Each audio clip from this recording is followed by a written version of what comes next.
Newsfile is brought to you in a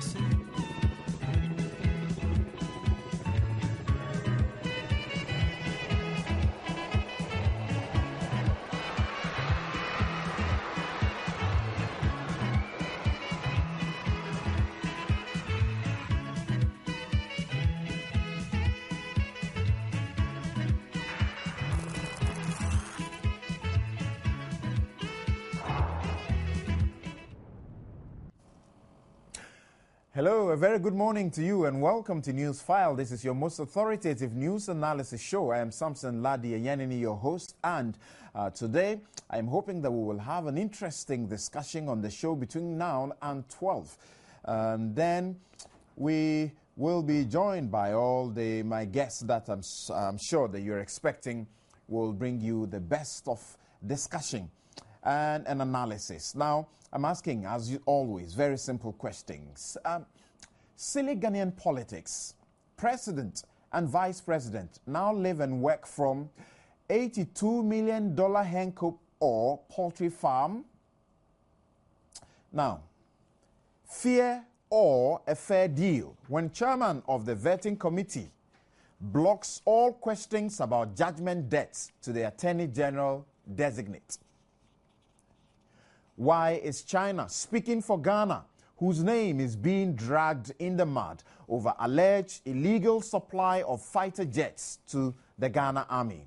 And thanks to the BNI, we now know some officials may have slept on their job as Ghanaian gold worth $62 million left the airport under the guise of a handful of test samples. And we'll make time and find out if from now some chiefs will not deal with the chieftaincy ministry probably for the next 4 years. Your views, comments, and questions are welcome. 1422 and 1760. You can also post your comments on our Facebook wall. Just look for Joy 997 FM. You can also send an email to newsfile@myjoyonline.com. This show is brought to you by the kindest sponsorship of MTN Everywhere You Go and Bank of Africa. We'll be right back after this break.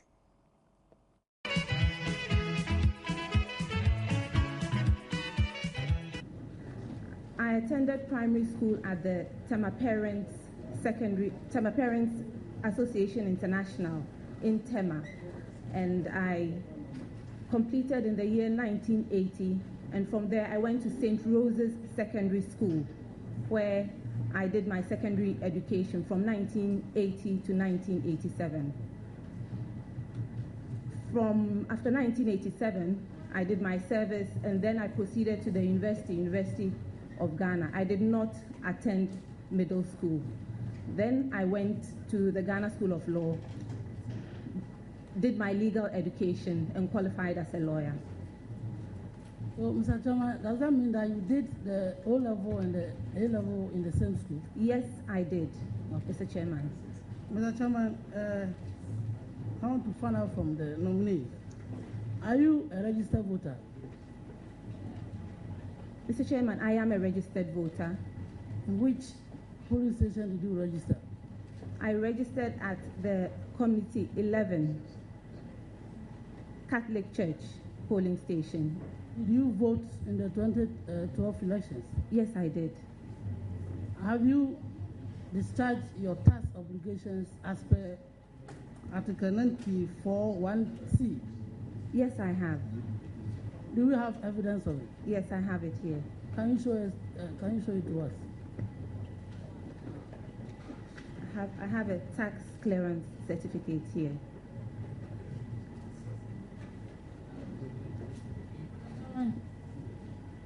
Mr. Chairman, on the key qualifications, the Honorable Nominee writes, Marita Brew appear upon has extensive litigation experience in the Superior Court of Ghana, representing a wide range of clients in diverse areas of legal practice, ranging from corporate commercial law to family law issues.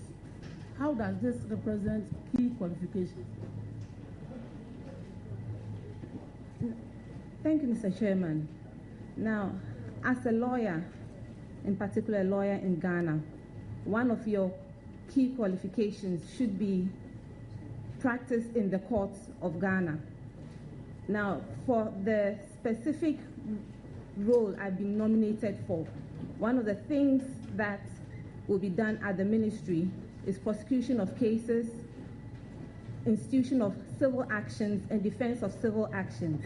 So as far as I am concerned, my Lord, I believe that this is a key qualification for the specific role I've been nominated to. Thank you. Mr. Chairman, if the nominee is given the opportunity to amend the CV, will you consider that what you stated is a sort of work experience, but rather not qualification?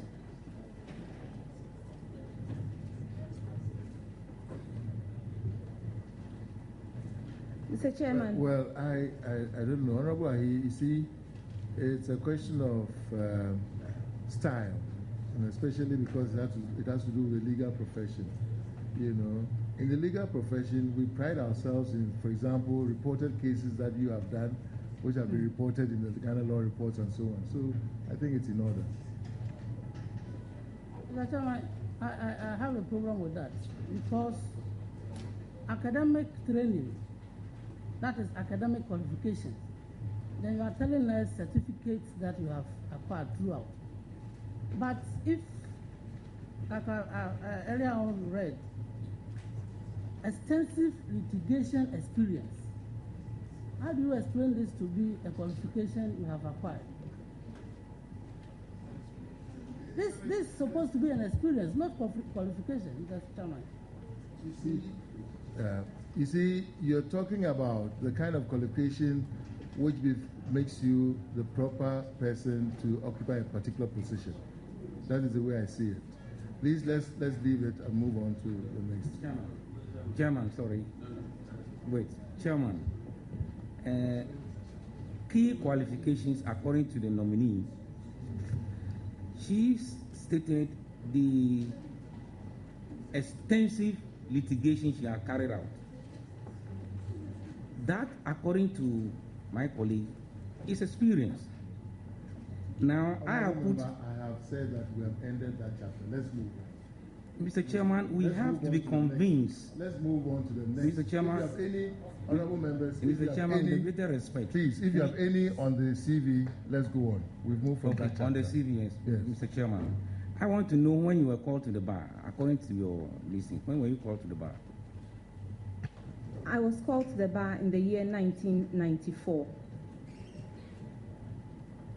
Again, does it mean that you were called to the bar after doing the QCL or the barrister qualification? Now, I attained the qualifying certificate in law, and as well, I am a barrister at law. I was called to the bar, so I'm a member of the Ghana Bar. Chairman, that to be all. Yeah, on the CV, Honorable Dr. Alaso. Well, I just wanted to draw the nominee's attention to when you state periods that, or when you state training institutions that you have been at, you should state the period. If you put Ghana School of Law, Accra, September 1994, you don't know whether that was the year you ended the qualification or that was the year you ended the institution. So if you state from 1960 to 1960, qualified this year, called to the bar that year, then it makes easier for the one who is not you to understand the CV, such as you have stated professional experience 2000 to date, or 1995 to 2000. I expect that if you're in the Ghana School of Law, then the period should be stated so that it's easier. Thank you, Mr. Chairman. Any more on the CV? My sister, congratulations. On your CV, committee stroke board membership. I want to understand that, for example, you say I'm a member of the Ghana Bar Association. Are you a member of the, is it a committee or is it a board? No, I just want to understand, because Ghana Bar Association is an association. It's neither a committee or a board, but she puts it under board stroke committee, so I want to understand that. It's a membership of an association. So that it means that we can add stroke membership, yes, of associations. Yes. Can we amend your CV to reflect that? Very well. Okay. Thank you. Any more on the CV? Yes. Thank you, nominee. Congratulations. You have indicated in your biodata or personal information all the things that we need to know. But we are in a very religious country. Do you profess any faith? I'm a Christian, I'm a Presbyterian. I worship with the Grace Congregation in Committee 11, Tema. Endeared you to Christians and born again people. If you had put it on the CV.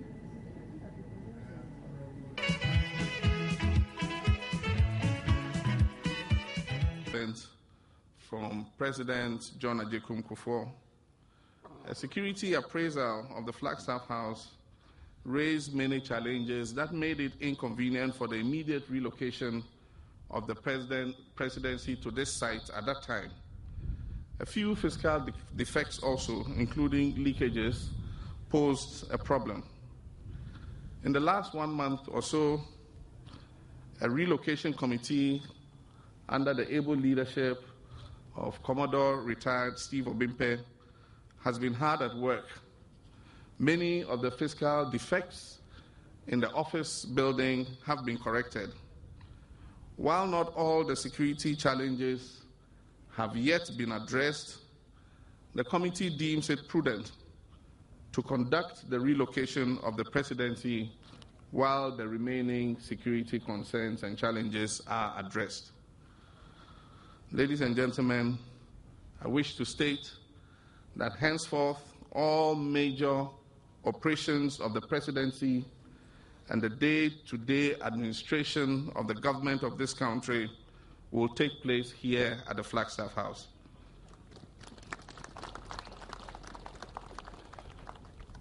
As a transitional measure, some presidential staff and some activities of government will continue to be held at the castle in the short term until the Ministry of Foreign Affairs and Regional Integration completes its movement to its new headquarters building and the relocation committee is able to finalize its work. It is still not yet possible to use the residence attached here in the Flagstaff House because of some construction defects that have yet to be corrected. I'm informed by the relocation committee that work on the residence will require about another 3 months to complete. And I wish to assure the nation that when that work is completed, the residency would also be put to full use. Without preempting the work, the final recommendations of the relocation committee, it is my hope that the castle and the adjoining Asumdwe Park will in the near future be open to the public, and photographic activity in and around it will be allowed in order that Ghanaians can have a glimpse of that edifice. The castle is a storehouse of rich history from the era of the slave trade to our pre- and immediate post-colonial period, and also provides us with a glimpse into the history of our immediate past presidents and other leaders before them. This would be of immense interest to both local and international tourists. It is a place to unearth a portion of our rich presidential history that has remained secluded from the general public. Since 7th January 2013, we have, as a government, been focused on introducing the best policies that will help lift millions of our people out of poverty, misery, and disease. This is a first step towards liberating the individual and collective innovative energies of our people. As a government, we recognize that the most valuable asset of our nation is our people, who in their capacities as traditional leaders, farmers, doctors, mechanics, lawyers, traders, nurses, fisherfolk, teachers, market women, business people, sailors, journalists, engineers, and civil society operatives, among others. As they continue in their day-to-day activity, they keep the wheels of national progress turning.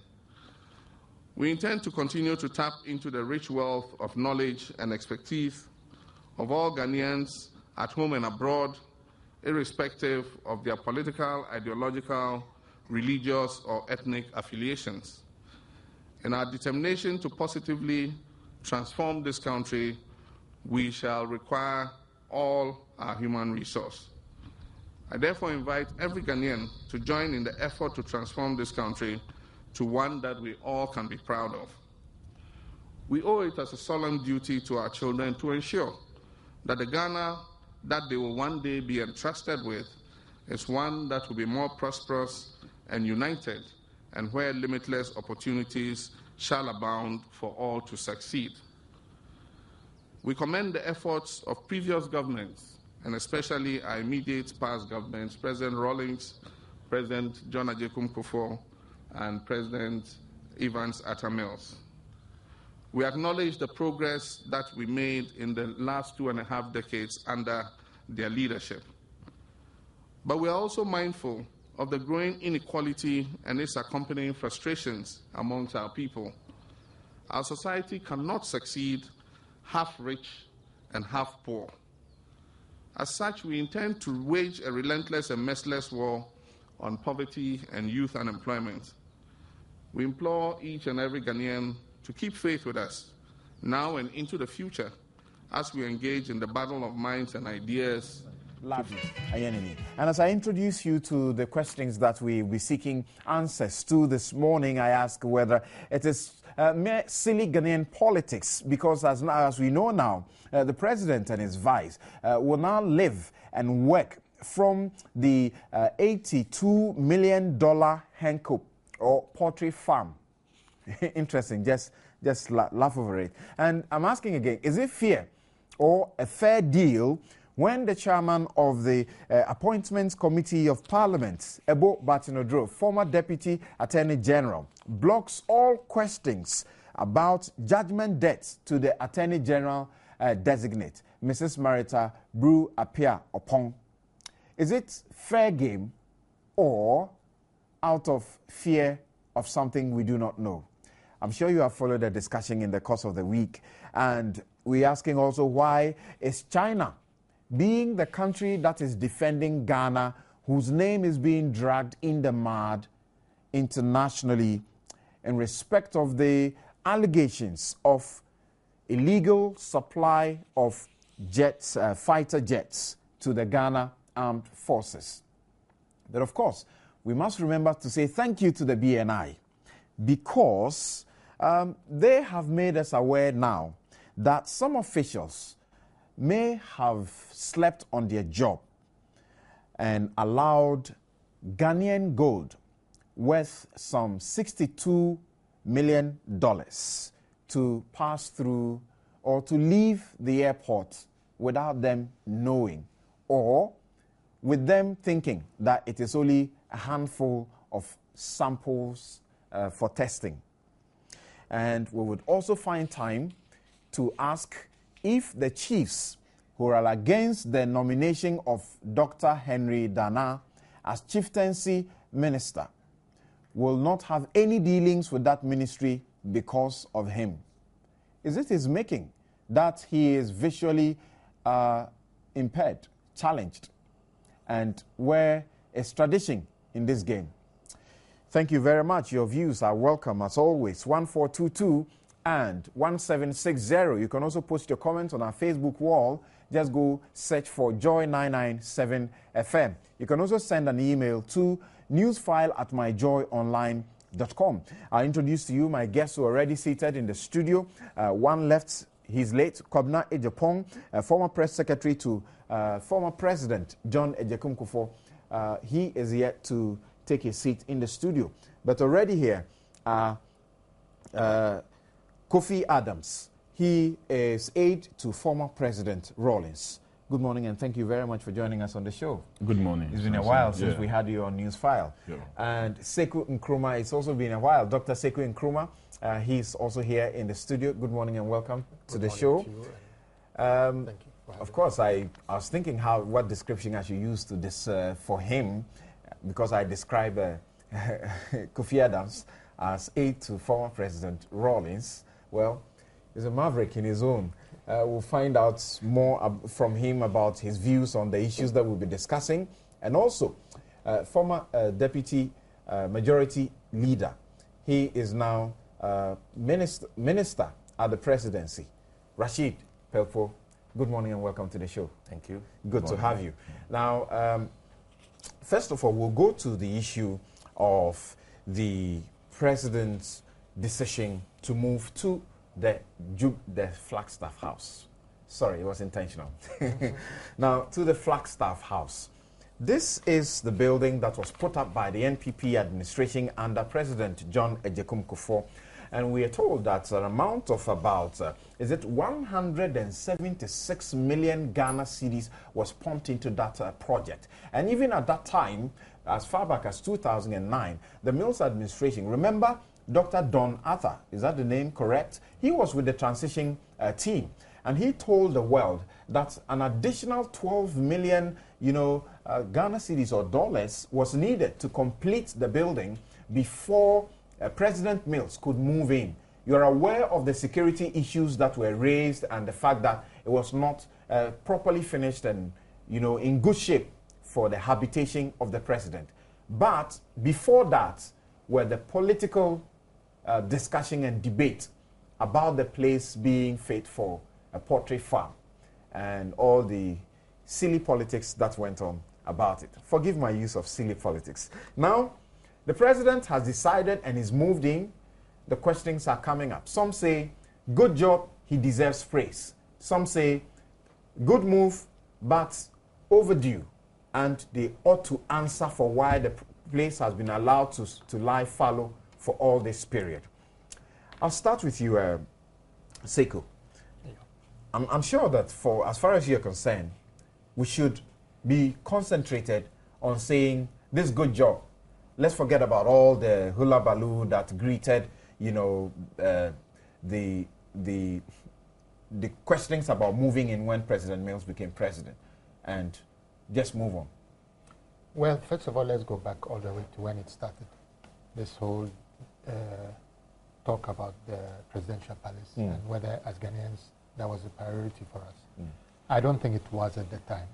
And in fact, I remember I was then on the NDC. Speak up a bit for me. Right. You agree with the minority position then that it was not a priority project? Yeah, I was a member of the NDC then in opposition, right? And I was just about to tell you, I was on a political platform once, I think it was somewhere in the Volta region.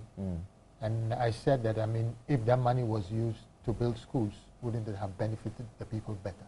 I don't think we needed a presidential palace. But clearly it was built. So now NDC comes to power.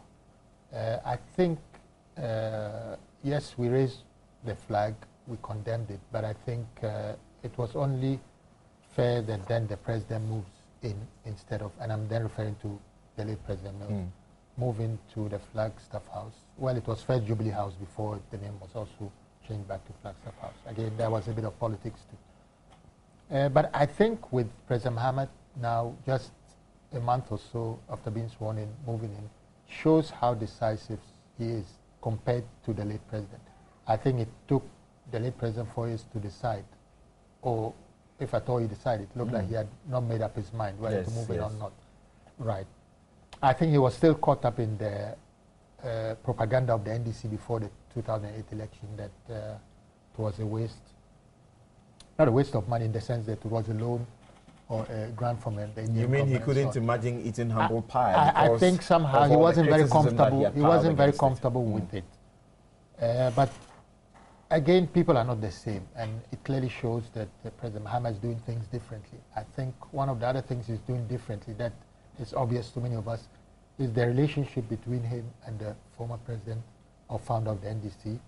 I think you could see since Mahama took over the leadership of the NDC as being the flag bearer and president-elect, I think you could see that it's a much smoother, better relationship with he's being accommodated and not controlled, but accommodated, let's say. And I think that's a proper thing to do. You mentioned the issue of not controlled. Some suggest that the president is seeking to stamp his authority and to tell the whole world that he is his own man and that he will not walk in the shadows of, under the shadows of President Mills. Well, right, but I mean, that was a problem of the late president when, you know, because of, he wanted to be his own man and people thought Rawlings was going to be the one pulling the strings and so on. But he, in a sense, you could say the late president proved that he's his own man. But I'm saying that he didn't handle the relationship well, and I think it wasn't good for the NDC. I think President Mahama is doing a much better job in relation to the former president. And let me not dwell too much on this point, because that's just a side issue. But the fact of the matter is that you need to recognize him and give him his due. But at the same time, we all know that he belongs to the past, and the NDC has moved on and so on. And obviously, the leader of NDC today is John Mahama and not Jerry John Rawlings. But the fact is that you still have to give him that respect. But I mean, that is just to show that obviously President Mahama is much more decisive and seems to do things better than the late president. I'm sure others might have the reservations, but that I'm entitled to my opinion here. So I would say it's a good move that he's moved to the Flagstaff House. He's yet to live in. I think he's still going to live elsewhere, but that will be his office. I think in due course probably he'll move in. But there have been concerns about the security. And I think that it's what is not really clear to me. I'm not too sure what's the difference in terms of security between the castle and the Flagstaff House.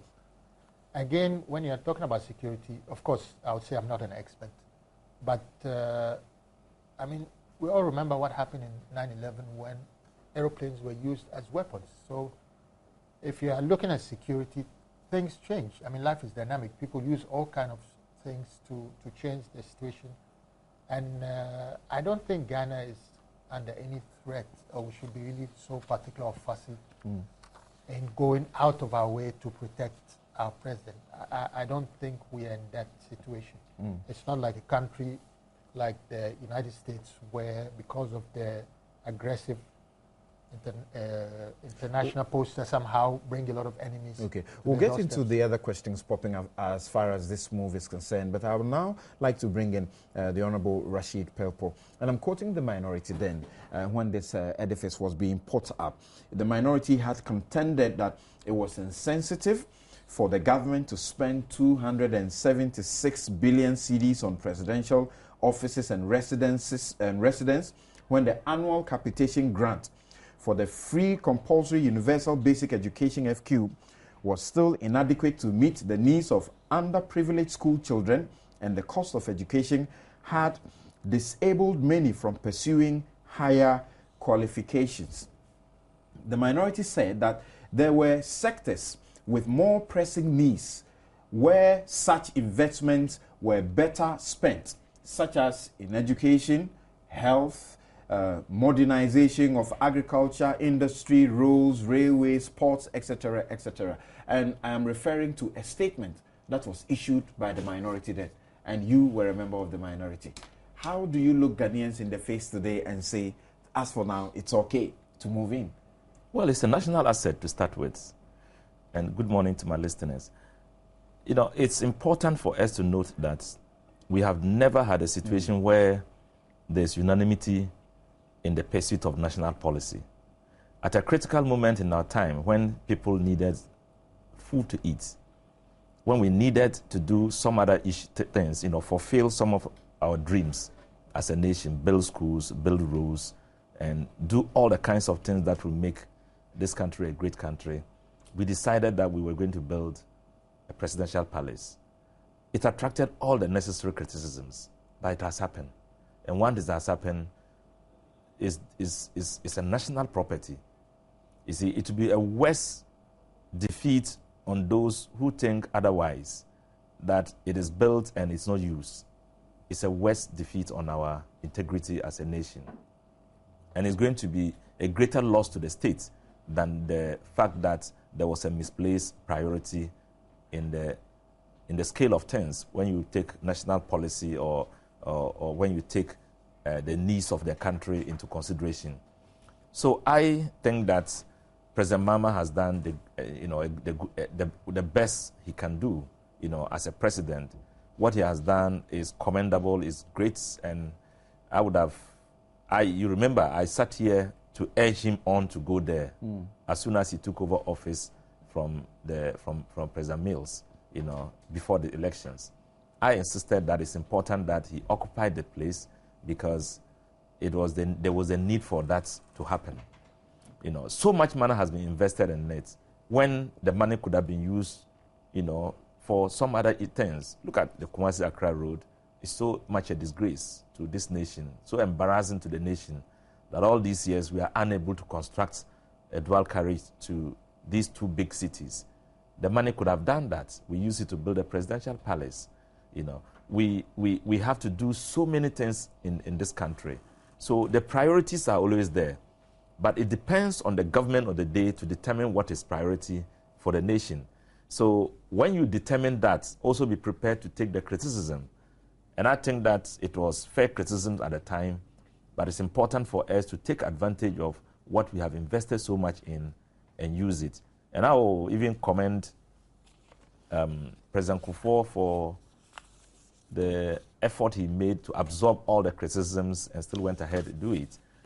Because I am one of the proponents in saying that we don't have to stay in that relic, at the castle. And I support President John Mahama 100% when he said that, it will be open to the public and it will be a museum piece. That is very, very important. People must know where we come from.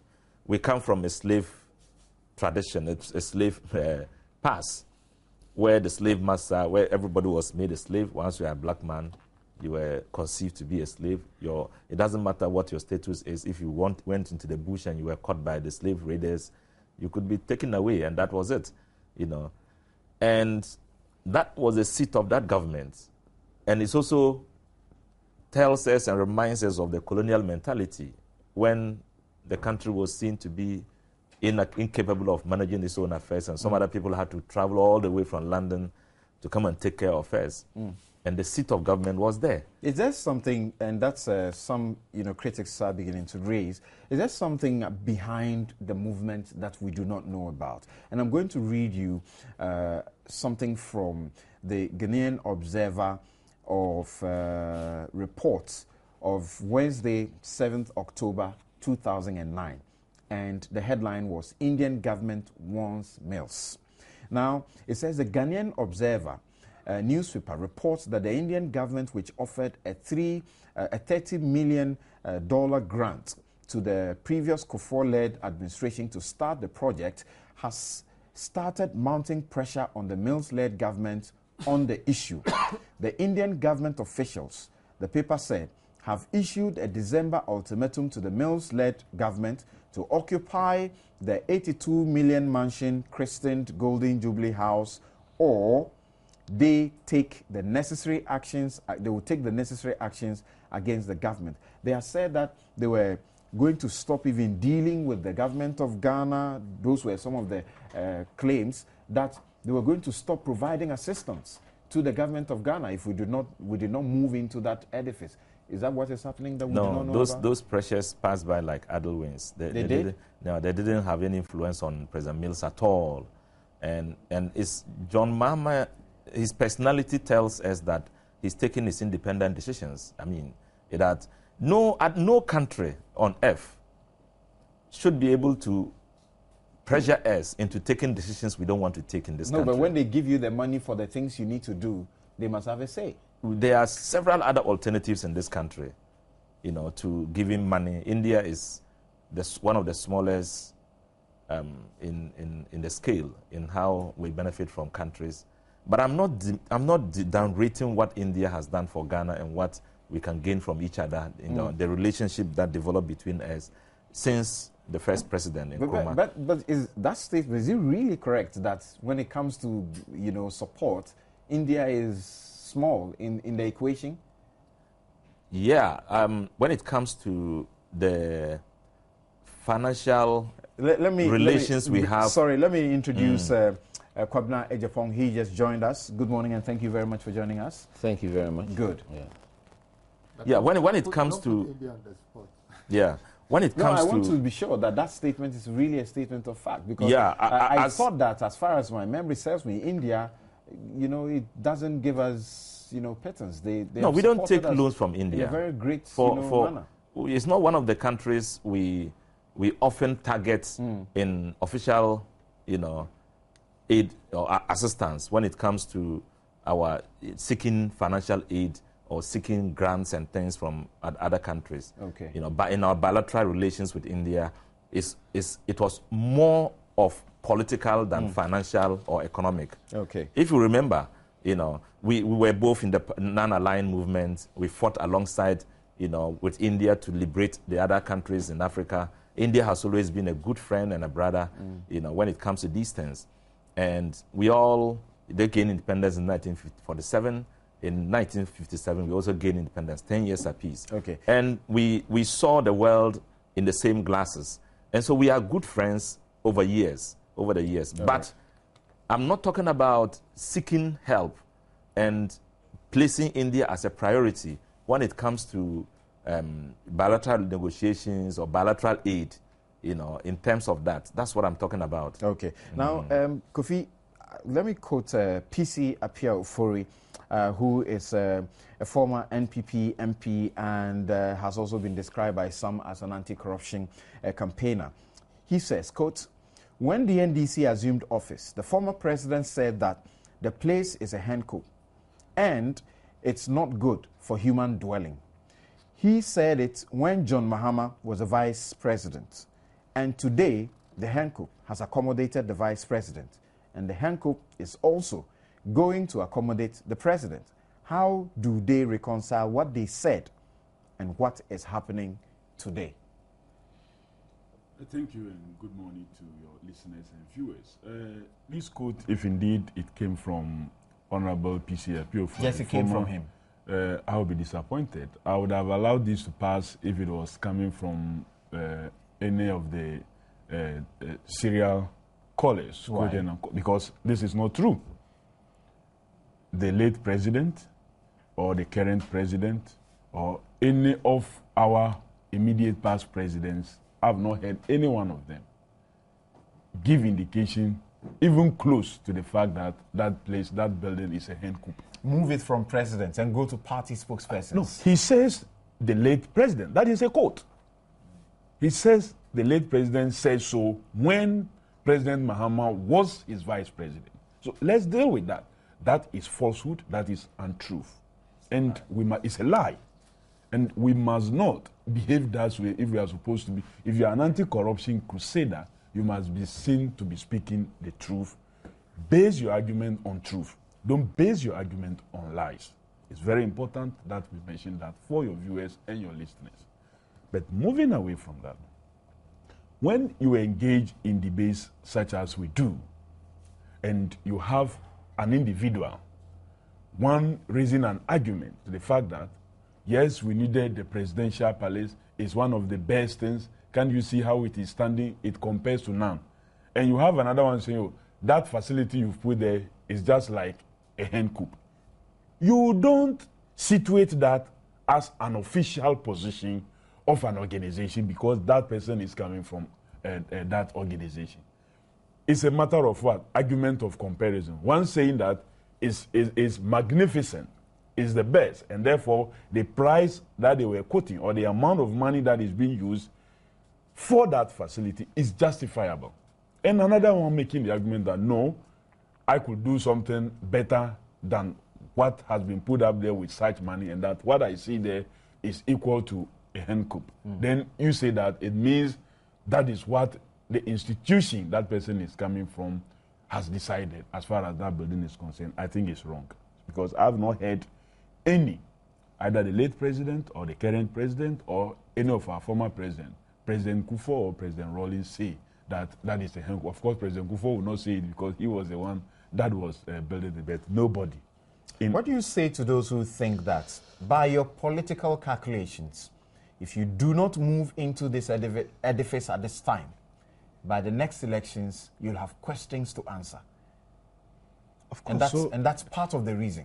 It wasn't just political calculation. It was the matter of when to be able to move in if it's ready. You realize that per news report, we heard that President Kufuor commissioned or inaugurated the building when it was only about 70% complete. I didn't know the haste in inaugurating or commissioning it when it is not complete. 70% complete, you rush to go and commission it. For what? Wait for it to be completed, ready for occupation, then we have the commission or inauguration ceremony. The former president did an inspection tour with some individuals. Do you remember? I remember very well. And you know who I'm talking about? Yeah. When they saw it, do you remember their comments? That it was a good, it was something good, it was something magnificent, it was well done. And that was 70% complete? Yeah, that is the report. I'm talking about news report. It wasn't 100% complete. At the time it wasn't complete. They commissioned the project even before we entered 2009. They commissioned it even before we entered 2009. It meant that from the time of commissioning to the time they took the then president-elect and the vice president-elect round, it was still in the process of undergoing construction. Yes. Is it complete today? It's still not complete because there were some challenges. I'm told that after they've roofed even some parts, there were some massive leakages that have been reported, and so it kind of like you have to redo. So the question is that if these defects were detected as far back as during the transition team, and Dr. Donata had indicated that you needed about 12 million more, to be able to complete it. How do you justify the period that we have allowed the edifice to sit without use? But how could you have used it if it's not usable? You can only use it if it's usable for what it is meant for. Don't forget, in terms of the offices, some parts of the offices were being used. Our late president conducted government business from the office section. He hosted or received what they call the credentials, diplomatic credentials. There was a meeting which I had the opportunity of attending and sitting in that was held in that building. Don't also forget that the Ministry of Foreign Affairs, when it got banned, have to relocate to a section of the building. So the building, in terms of office, was being put to some use, maybe 30% presidential level, and then maybe another percentage other. You don't think that the partial usage rather strengthens the argument that not moving in there when you were expected to do was pure politics? You should also realize that moving and relocating is entirely a huge business of its own. A government that have just come, that have received handing over from another government with established structures in the castle, moving one office, such as a presidency, from, say, the Osu Castle to the Flagstaff House, is a serious business. And you don't add that to the transitional processes. So I will go for not moving immediately, but to just add, the Constitution mandates that a succeeding government should carry on with viable projects of a previous government. Everybody has a right, like my colleagues have said, to criticize or raise concerns when a project is being done, if they so feel that something else could have been done with that man. It wasn't only the NDC that raised concerns. Indeed, people who raise concerns, the afterthought concerns are even more serious than before the implementation concerns. Mustafa Hamid is not an NDC person. He actually wrote an article and considered the building of that facility and the purchase of the presidential jets as a wrong move by the then administration. Mustafa Hamid is not an NDC person, is he? No. But he took pen and paper, sat, wrote an article, corrected it, put it on his PC, typed it, and released it to all Ghanaians. He didn't say that there was something wrong with the building, but just the he question said of it was priority. Priority, yes. Political calculation. It was the same thing that we also raised, that it was a question of priority. We didn't say that Ghana didn't need an office for a president, that it didn't need a residence where possibly you can contain the entire family. We did not say so. All we said was priority.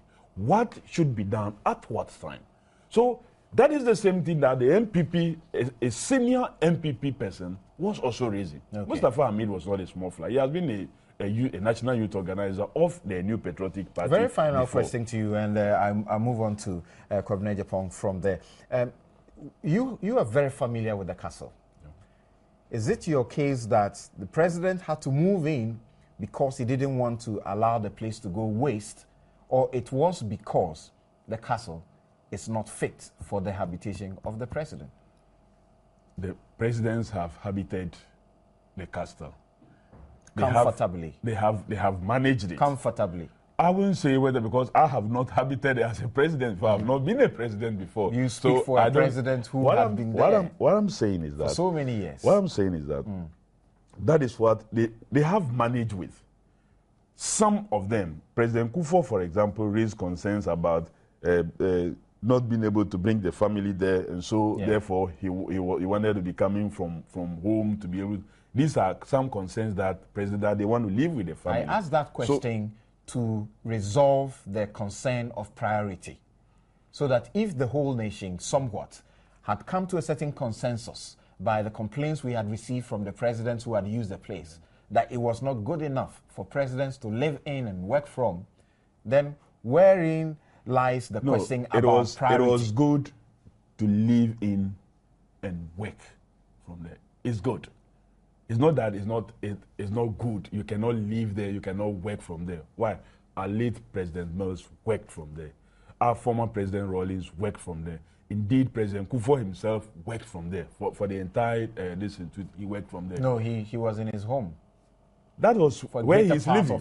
But our current president is not also living there.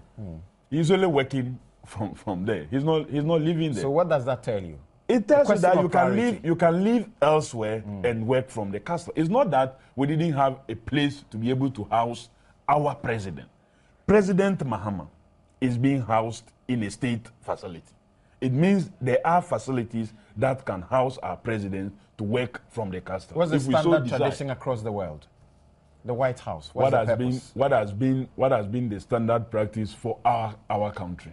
Oh, and the White House is not the standard of the world. Yeah. No. I'm just giving an example. Let's look at the situation that we find. Let's look at the situation that we find ourselves. Okay. The many myriads of problems that people thought at that time that we could put that money into. Was it the best thing to have gone for, or the less of priority? I think those who raised the priority question at that time still very important. And I agree with Mustafa Hamid, who is an MPP person, a senior MPP person, who wrote an article. That was a wrong political move. It was, I think that's the basis of his priority. In terms of priority and even the timings. Kwabena, what do you say? Sitting back, of course, we've heard the former president say that he's happy that, well, the president has moved in there. But what do you say? Well, before I even start, I want to mount a little protest to your production team. For the second consecutive week, they call me at a very late hour, and then you announce to our viewers that I'm late. This morning, I had to call your producer to find out whether I was here or not, because I saw your message. I never received a call yesterday. Last week, I got a call past midnight. And I think it's not fair. I'm a very disciplined person. I like to stick to my time. I understand. And that impression should not be created. My sincere apologies. But you see, Kwabena, what was supposed to happen really was that the party was supposed to have contacted you before. So our intervention was to come in to be double 24 hours on Friday. I mean, you have 24 hours on Friday to do that. Your concern is noted. Last week, you called me dawn on Saturday when I was having a good time somewhere. I'm delighted to have you on the show. Okay. Today you're having a good time and they call you. Well, I wasn't expecting to be here. I had to rush off 8:45, so and I live quite far away from here. Anyway, this matter of the presidential thing, and I heard Sekou and my good friend Rashid Pelpo and now Kofi Adams. You see, in our politics should be maturing. There have been mistakes all political traditions have made in the past. And I do recollect when his father, Dr. Nkrumah, was building the motorway and I think even the dam. There were people in our political tradition who resisted him. But after 50 years, you realize that no, that was a visionary decision. And that we even sometimes are honest to say that, yes, we made a mistake, or our forebears made a mistake. That is what I expect Kofi Adams and the rest of the NDC to do. We've also made similar mistakes. Even our time, even President Kufuor. You had a situation of the presidential jet. Yes. Okay? After some time, some of us felt that, look, we should have used it. You should learn from the mistakes of the past. You haven't. So don't try and justify and say that it was not a priority. It was a priority. Because sincerely, you see, it appears to be the very first time I'm hearing you say that you felt in the MPP administration should have made use of the, presidential jet. We're all human beings. We have to be honest and frank. And when time has passed, even in other jurisdictions, after 30 years, they release even CIA files because they want people to learn from what they declassify. That's the word. You understand? And I think that as we build this political tradition or our democracy, we should have, and as we grow up, we should have the ability to say that, look, we think this decision, perhaps on hindsight, shouldn't have been taken. And then that should inform future decisions. Look, Kofi is saying that the president never talked about a hen coup. It was during the 2008 election. In fact, I went on record and 3 radio stations called me yesterday. Because I said to Professor Mills that the day that he occupies the Jubilee House, I will get him a big consignment. In fact, I had ordered a consignment of day-old checks. So where are they? They asked me yesterday, I said, death puts an end to everything. I see. I said that many times. The day that he went and did the credentials, and they said, oh, he hadn't. I said, okay, I'm waiting for him to go and stay there because they said it. President Mills said it. On political platforms in 2008, he said worse. Who said it? He said worse. I heard it. I heard it from Mills. We have wasted money on this, and that is. It's like a hen coop. It was said. Please. Let's not. Why? He stood in Cape Coast and said Kufuor has dug his hand into Ghana's pocket. We are talking about these facilities. So don't talk as if Mills is not capable of saying things. No, we are talking he about said these that. facilities. He said many things. He was a politician. He didn't talk about Please, let's not. He said that. I remember that. That's why I responded. Otherwise, I would not have responded. Please, let's. At the end of the day, you see what is important is. This was a collaboration between the Ghanaian government and the Indian government. Because of politics, the kinds of things that were said. And that's how come I believe Professor Mills found it difficult to go and stay there. Now, this whole thing that John did, I really don't even see the president, I'm sorry, did yesterday or 2 days ago. Thursday, yeah. Because there has been an official commissioning of the structure. Kofi Adams talks about the fact that it is not complete. If you look at the grand master plan, even now we are nowhere near completion.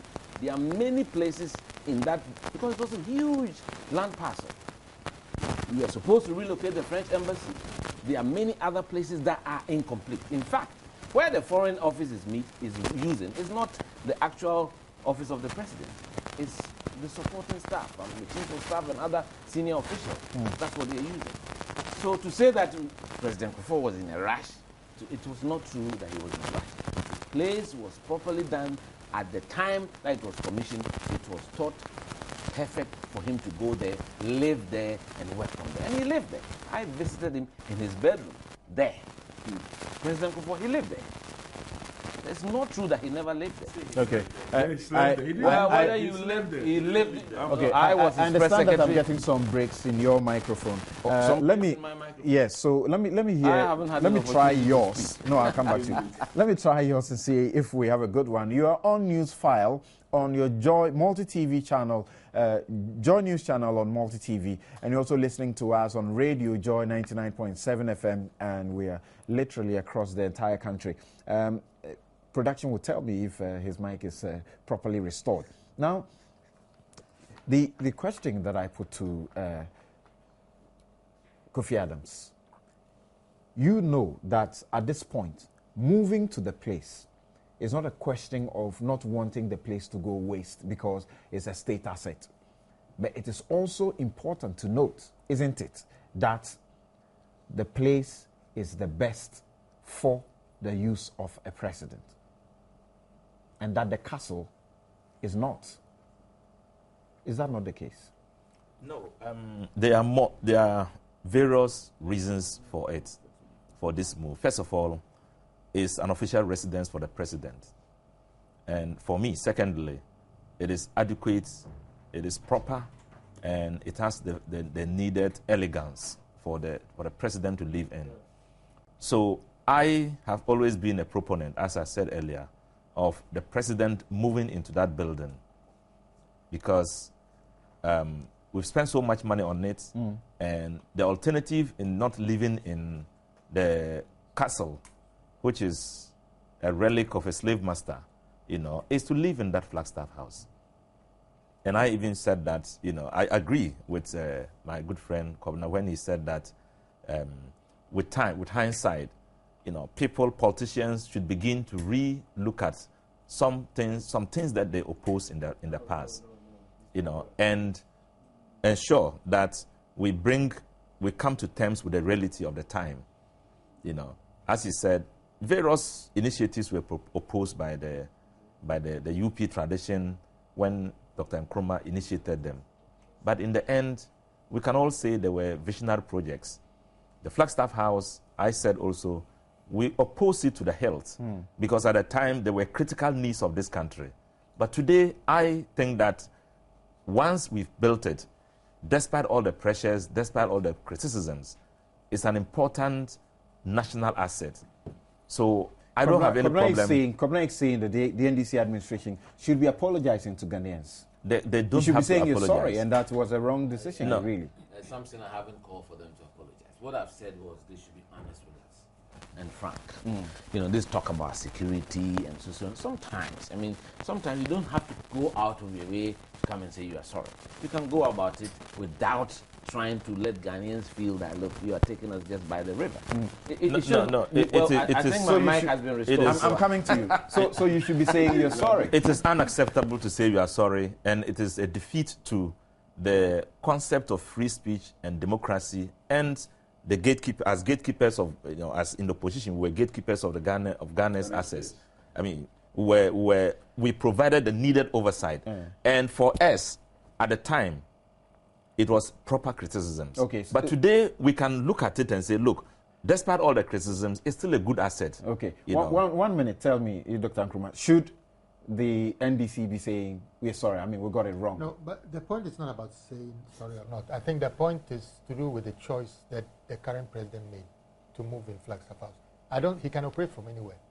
Castle, Flagstaff House, I think all of them are. Kobna says they should be honest about it and say, look. If people remember correctly, after the first revolution, Rawlings was operating from Burma camp, but he was still the head of state of this country. So he can operate from anywhere.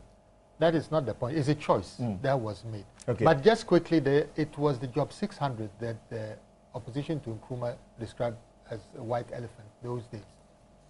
And maybe they were a bit justified in that particular project. So sometimes, of course, some of them cannot justify their protest. But Job 600 maybe at the time was a bit of too much of a project. In fact, today, if you look at Job 600, for me personally, today, but not then. I would have thought that should have been turned into the residences for the MPs. from Liman's time, there was an attempt to do so, and they built residences for the MPs in cantonments. Somehow, after the revolution, it was taken over by cadres. Then we came to 1992. The residential duty posts were sold to MPs in 1996. I think MPs, personally, I think they should have residential posts so that if you are Wa Central MP, as Rashid is now, you have a place to sleep when you come from Wa to Accra. When you are no more the MP, another person should take. The one who is the MP should take it over. And we could have used State House as that because it's so close. Could just walk down. You don't need to travel through the traffic. And sometimes some of these decisions, and that's why I think, as a growing democracy, we should think dispassionately about some of these things. Put the politics aside and look at the national interest. This, I'm happy you talked about a colonial relic. Even the name of the Flagstaff House. People, why the NDC restored the Flagstaff House, I don't understand. Flagstaff, army headquarters of our colonial administration. It's the only the soldiers who talk about flags and stuff and all that. It is also one of the relics of colonialism. In any case, the decision to name it Jubilee was at a commemoration of our 50 years. It is the appropriate name. It has no bearing to the UP or the CPP or the NDC. It is national. Just because of political expediency, it was done by Kufuor, it was done by the MPP, let's roll it back and change it to Flagstaff House. What is the meaning of Flagstaff House? I mean, really, it's the colonial white army headquarters. That is what it is. You know, so please, I mean, I don't want even us to spend so much time discussing this thing.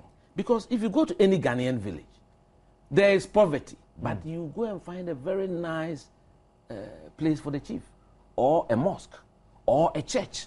That is how we are as a people. So to say that it was not a priority and they should have used it for hospital, and please, yes, we know that we are struggling, but it does not, we cannot say that Ghana struggles more than Togo, or Cote d'Ivoire, or Niger, or they all have a place for the president to work. He talked about the fact that Rawlings worked from Gonda Barracks, or Rawlings had a small, well, he was not staying with the wife. That was a fact. The wife stayed in Ridge, and he stayed in the castle. Kufuor has a large family. Mahama has an even larger family. So therefore, cannot stay. I've been with Kufuor at the castle. I know the configuration. It's not a good place to have a full family. If you want to stay there alone, then you can. I'm sure the president in our time slept there on a number of occasions. Even at the castle, he slept there on a number of occasions. But because of his large family... The NPP too had renovated it. Yes. Even the Peduasi Lodge, that President Mahama met the diplomats not long ago. The NDC were up in arms when we took a 3 million loan to rehabilitate it. Kufuor believed in sorting out our state assets. He was not going to go into retirement with it. We had the NDC during 2008, Kofi Adams. You were the organizer then. Going around villages with a picture, the picture that you just showed on TV, the Jubilee House, that picture there, telling people in the villages that Kufuor had dipped his hands into Ghana money, he's built this for his wife, and so and so. And please, it is not propaganda. You were doing the propaganda, and we responded to it. I said, why should you... Mention one person that you saw. I've never. Oh, you've never heard this? Yeah. Oh, then you were responding to both. You were responding to both. This is what they do. He was responding to both. They do operations quietly. They call it consults. Oh. You know, they do it quietly. Go down there. The Jubilee House, the Flagstaff. And then they will take pictures and go and be showing that. Of course. I'll bring you. And we've had a situation where we've had a list of Prudential Bank. I was supposed to be the third richest. Maybe you are talking about the Kufuor Hotel. No, maybe the Kufuor Hotel. No. Maybe there's no such thing as that Kufuor one. Hotel, anyway. That one. It was logical there for anybody no to such oppose thing. it. If you are saying President Kufuor, no, his son Kufuor, fine. There's no such thing. But the son Kufuor is also Kufuor. So please qualify it. In Ghana, so when we say Kufuor, we are referring to our former president. That is so. That is so. So please qualify it. It is not President Kufuor. And I stated this before.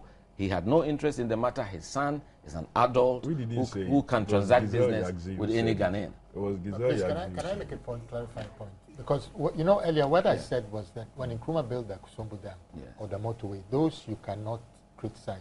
But the Job 600 was built then not to house parliamentarians, but for an OAU conference. That's right. And it is I would say that, yes, I might have agreed then with people who criticized him then, that maybe we didn't need such a big project for that particular purpose. So sometimes we have priorities.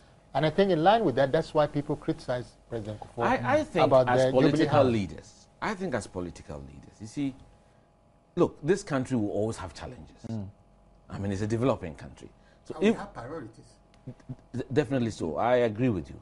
But the seat of the government is also a major priority.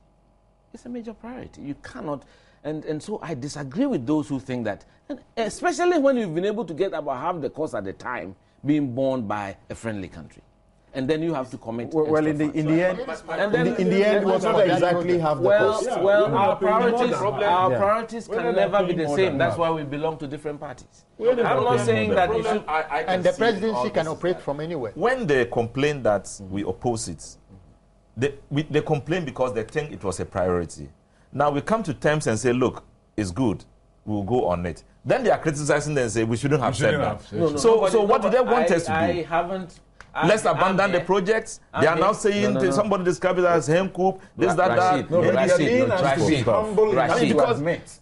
Who doesn't admit now that it's a wonderful project? Who doesn't admit? Rashid. I don't know what they want us to do. And I said that I commend President Kufuor for even absorbing all the criticisms and went ahead to do it. Because it is not easy, to want to do a project which solidly everybody is against, and then you still have the heart to go ahead and do it. That is the mark of a visionary leader. I went to a school in Cape Coast called Infansipim. So our motto is Dream Shekan.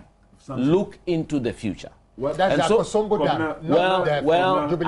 the end of the day, we can disagree on these things. All I'm trying to say, we are not asking you to come wholeheartedly sit in front of cameras and apologize. We don't need that. Nobody has said that, so Rashid, don't say it. It is exactly, and I said this last week here, something. It's the responses that the government gives. It is the Minister of Information whose response. He could have gone on and said we are moving without getting into the details of so many things. Just moved on. And then the country will move on with him.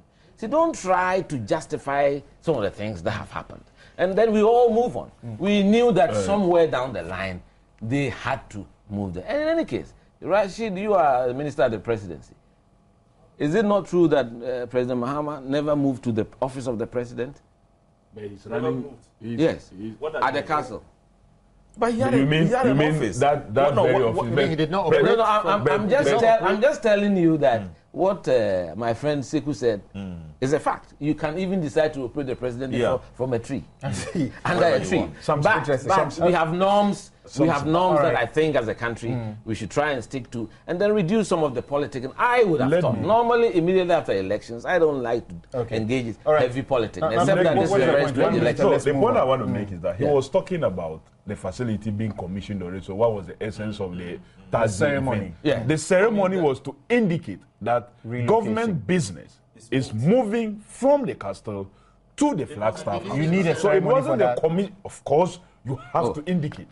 But you could have done that with a press statement. Please. You are saying. Sekou doesn't agree. You could have done that with a press statement. It is not necessary what happened. You are saying it's not. But we are giving indication that it was. You are. But look, sorry. What's your basis for saying and the whole that world was not necessary? Because it's been such a long time, and now. And all the controversies surrounding it, and moving on. Ceremony was necessary. You don't think it was significant? Ceremony. No, I don't think so, because he made the choice. The president made the choice to move from the castle to Flagstaff House to operate there. That's it. So he should move. What is the point of the ceremony? And after all, there was a ceremony when the place was commissioned by ex-president Kufuor. So what really? There was a ceremony. It was commissioned. The chiefs were there to pour libation and all the things that they did the last time. But this was not a commissioning ceremony. I'm saying that it was superfluous. But it wasn't a movement. Unnecessary. When we commissioned it, we take a break. That's my last point. That's my last point. Commissioning is different from moving. When President Kufuor commissioned it in 2008, he did not move the seat of government. He did. You may choose to say you don't need it, but we think that it is necessary, and it was done. And some of then my last point. How many last points? On this note, we go for a quick break. We'll return. This show is brought to you by the kindest sponsorship of MTN, Everywhere You Go, and Bank of Africa. We'll be right back.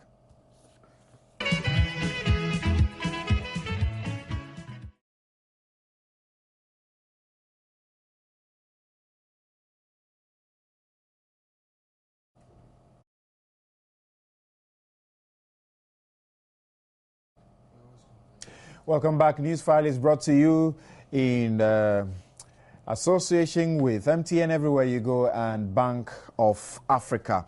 And I've got a few text messages that I want to share with you. This one says, the NDC transacted all their transitional meetings from the Golden Jubilee House in 2009. Kofi Adams, you're confusing your listeners. And there's also that you transacted all your transition meeting business in from the Golden Jubilee House in 2009. No, it wasn't all. It's not true. Some of it was done from the international conference. I was a member of the international team. That is a correct. lot of it was done from the international conference center. There were a few meetings that were held. All right. It's not true. The All right. Thanks for that one. State House. Thanks for that one. And Larry says that why wasn't the contract awarded to a particular contractor, and why is it that after $82 million, we're still grappling with defects and spending money? How much must we blow on this building before it becomes fit for habitation? Very important questions, I think, that you are asking there. On that note, we will wrap up this discussion. Let's take a minute each. No. Standard project management practice means that when a contractor is assigned a project, there is an overlap of time of maintenance before you officially hand over. And so this talk about whether there were leakages or so and so, I don't get it to start with. Because at the time President Kufuor moved in, we all knew it was 70% complete. He moved in? Yes, he moved in. He had cabinet meetings there. He was living there. Please, let's not confuse the issues here.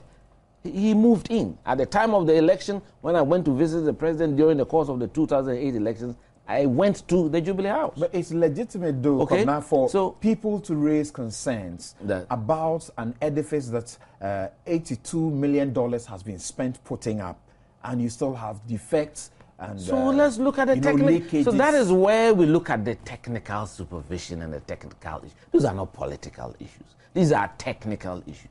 Who was the consultant in charge? What is the liability of the contractor? Those are project management issues. We tend to overload things with politics. All right. I said a minute and I meant it. Thank you very much. Kofi? 1 minute. I think I agree with Commander. Standard contract procedure is also demands of us to know the estimated cost of a project. If you have a government that was executing a project, whose chief of staff and minister of presidential affairs comes to parliament and says they don't know the cost, and every time you keep coming and asking, that was where the problem started from. So today the president comes, I need so much, he's giving. Tomorrow I need this, he's giving. And when he was asked, what is the estimated cost? He said, I don't know. He never said. No, I thought they said. I don't have to talk again because I'm not saying that. I'm not saying that. Allow me to finish my 1 minute. The people of Allow me to finish my 1 minute. Okay, he said that in a scientific contest. So whatever contest, it was, whatever. You're Minister of Presidential. That's why I talked about the technical people in charge of these matters. Sorry, Kofi. Okay, it's okay. Thank you very much. Sekou. Yes, I thought it was 50 million. Now it's 82. The president is a human being as you and I. The point is that let us not raise the presidency to heaven or whatever. Yeah. I think we should cut our coat to our size. And Ghana is not that rich of a country. Yes, we have rich resources, but we've mismanaged it. And we are not doing well for so many of our people. We are struggling with electricity, water, and so on. Basic things for the ordinary people. So I think the president should, where he is now, I think it's fine. We shouldn't exaggerate the standard of living of a president. Something I don't think disabled me from. I don't think that is really. Yeah, I also agree with Governor when he said that it's a technical issue. There were technical defects, and that as a result, we are vindicated by the fact that it was not habitable at the time President Mills came into office. At the time, if it was not habitable for the president. Yes, for the president Kufuor, it was habitable. He did not move there. President Kufuor did not move there. He stayed. Oh, but he slept there. No, please. He slept. No, I'm saying that he slept there a number of times. And we know also for a fact that he conducted business. He slept there a number of times. He did not move the seat of government there. Everything was still in the castle. So I'm saying that when it was not ready had to move serious functions. Yeah, so how but can you say it's now, not habitable? now, when you say it's not habitable, that's where now officially the president has moved to the castle. He marked it with a ceremony, and it shows that we are not going to do business from the castle any longer. So this is the difference between moving and just going to sleep there and conduct business. In fact, at President Mill's time, I went there for a cabinet meeting at President Mill's time, but it did not mean that the presidency had moved to the Flagstaff House. If you can have serious functions, how can you use the word not habitable? I'm saying that, how can you use no, the we are word talking not about, habitable? please, we are talking about the presidency. We are not just talking about an individual. A presidency with a secretariat, with a government machinery, please, now being encumbered by the Ministry with of government machinery, where the staff will be will have offices there and operate there. That place where the staff should have offices. At the moment, you have done more than a minute. Thank you very much. This is Newsfile on Joy 99.7 FM and also on your Joy News channel on Multi TV. Now we'll move on to the next issue, and let's bring it also to Parliament, and then from there we'll move on to the illegal arms deal alleged, and China now having become our spokespersons, as it were. Now, you surely have followed the vetting that's going on in Parliament. This week, Parliament did another batch of 6 ministers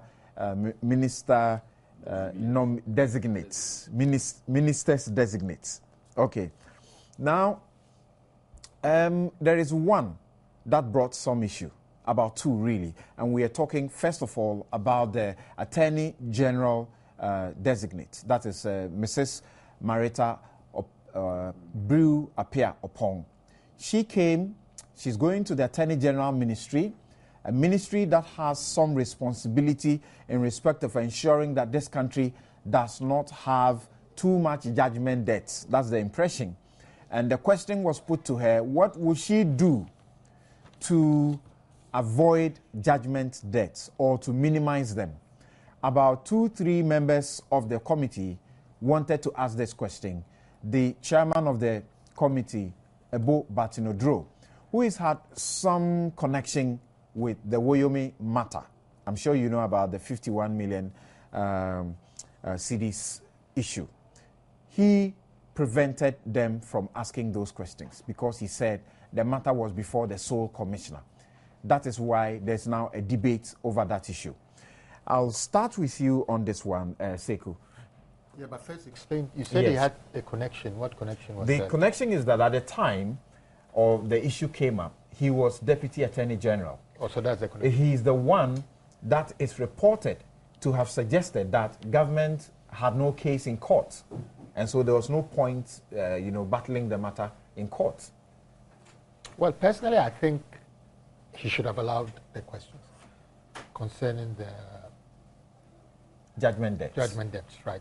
But I think we also know that the president has commissioned the sole commissioner. So there's an investigation going on. That is right. So. And I don't know how long has it been. I think a couple of months now. Started work recently. Right. I don't know. Do they have a deadline? Is there any time frame? I don't know about that. We are not told. Yeah. Right. But that's maybe part of the problem. Because I think if maybe it's like they were given 3 months or 6 months, then maybe we should give them time to investigate and then come out to the public to tell us what the outcome of their investigation is. But I think, somehow the vetting, some of us, I think, get excited with issues that are the judgment debts is a serious issue. Very serious concerning issue. All of us. Exactly. Very serious because a issue. country as poor as Ghana. Oh, actually, I shouldn't be saying poor. I think we are a rich country. But we've mismanaged our resources. Our leaders have not gone for the right priorities. And we find ourselves in this situation. In fact, for 2011 alone, we spent 218 million cedis. So it's a serious matter. But I don't think this serious matter can be sorted out in the parliamentary vetting. So the thing is that I think it's more serious than that. And I think the president was right to have started this investigation. But as you saw from last week, I think you discussed it with homosexuality. And so people are excited about issues that don't seem to have much relevance on the issues. Okay, let's keep to the question of the Attorney General. Right. So I think it would have been very exciting. It would have been exciting, I think, people to hear what she has to say about judgment debts and so on. But I think in that case, the point is that she has to come into office before she will deal with those matters. But again, it is not her as an individual. She's representing a government. So what is... But she'll be the head of that ministry. Yes, but I mean, the point is that the NDC has a manifesto, and I think maybe the best person who tell us will be my good friend here, Rashid, that what is the position of NDC in dealing with judgment debts and so on. Because as far as I'm concerned... The former president had given some suggestions and also introduced a ceiling to how much can be paid without recourse to the castle. So then the new attorney general, I mean, what she says really of what much relevant, because there is a position by government that that's how we are going to do it. So that person is just there to make sure that the position of government is being pursued. All right. Now, Rashid, you are in the House. Does the chairman really have those powers to literally, prevent all the members who wanted to ask questions? There were those who seemed to have disagreed with him, that they needed to ask these questions. And member after member, he issued, that warning. He said, no, it will not be allowed. This is where I agree with Kennedy Japan when he criticized his own party MPs for boycotting the vetting. They have done Ghanaians a lot of harm, because under normal circumstance, the chairman, who is also the first deputy speaker, has those powers. But when the opposition puts pressure, normally they will barge to the pressure of the opposition. That opposition was not there. But let me tell you, I thought that the power he had to exercise, he has that power, was in respect of matters pending before court. Yes, I'm saying that. Yeah, the issues of judgment debts, are issues that culminated into Wyoming finding himself in court and facing the courts now. And nobody would imagine that you would ask questions about judgment debt without going into Wyoming. But the truth is that the chairman, who is the first deputy speaker, has those powers in our standing orders. That if in the opinion of the chairman or the speaker, a question or an issue will border on any issue that is pending before a law court, that matter, in his opinion, he can stop it. Suggestions or proposals from the would-be Attorney General to avoid judgment debt.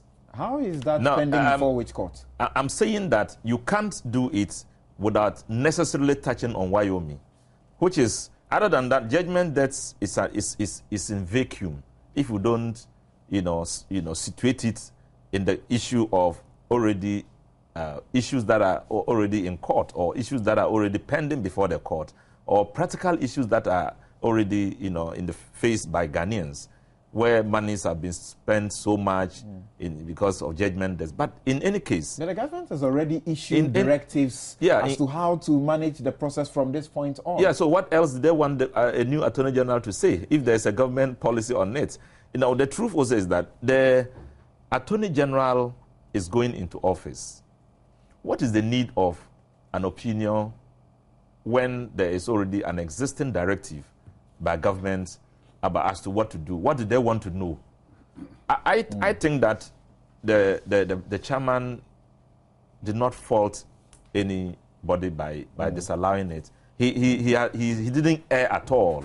It was better not ask at all, because she's definitely going to face the issue. Okay, but let me say something once more. I'll come and we'll look at the issue, because there are those who suggest that because the former Deputy Attorney General had taken a lot of bashing for suggesting that Wyoming's matter in court, was not necessary. The government didn't have a case to pursue. He's somewhat, complicit, and that's why he didn't want to get into all of those matters. But let's have Kojo Mpieni, former Chief of Staff in President Kufuor's administration. He's joining us on the line. Thank you very much for joining us on the line, sir. Thank you for having me on your program. All right. We understand that you have an intervention. What's it about? Yeah, two things. One, I think Mr. Adams or somebody was saying that I went to Parliament and said I didn't know the estimated cost of the building and whatnot. This is not true. I mean, if you want to know exactly what I said, the records are there. If you go to the parliamentary debate records, you know exactly what I said, what you normally call the Hansard. I remember, I think it was the then Minister for Communications who asked to know the cost of the project at the end of it. Because then I had even delivered the estimated cost and gone, we had cost overrun. So we was trying to get the cost of the building at the end of everything. And I said, look, once you have variations, it's not that easy to give you the cost at the end of it. And in any way, at the end of the project, we'll be able to give you exactly how much it costs. The records are there. I hear people misquoting me. I'm surprised that on such a program, Mr. Kofi Adam will come and misquote me. I never said that. If he doubts it, as I said, I'll refer him to the Hansard, and he will know exactly what I said. Secondly, he was saying something like the project was 70% complete. The office was completed by the time of the commission, and I believe the chief director at that time is still at the castle. If you contact him, he will tell you that we have even made allocations as to which officer goes to. So the project was completed at the time of the inauguration of the commissioning. Oh, so the question of not being completed I mean, the information available to all Ghanaians, especially during the transition, was that the project was 70% complete. It wasn't fully complete. And President John Agyekum Kufuor, when he commissioned it, admitted that the project was not fully complete. No. You see, the project, there are two main projects, the office and the residence. The office was complete, and as I said earlier on, allocations to offices have been made. The residence was not fully completed. So the offices were complete. And actually, as somebody said, I think we had 2 even cabinet meetings there. And the late president was taking around all the offices. And he, unfortunately, is not there. So maybe there's no need for me even to say what he said, because some people will come to dispute it. We have referred to what he said to the media, unless you're going to say something that he told you in the closet. Okay. I think I don't want to say, but what I was saying, the offices were complete. But what did the former president say? I think that the public, would be interested in knowing what you wanted to say. What did he say? What did he say about what? You said that you had some communication with him, and he had something to say after the inspection. What did he say?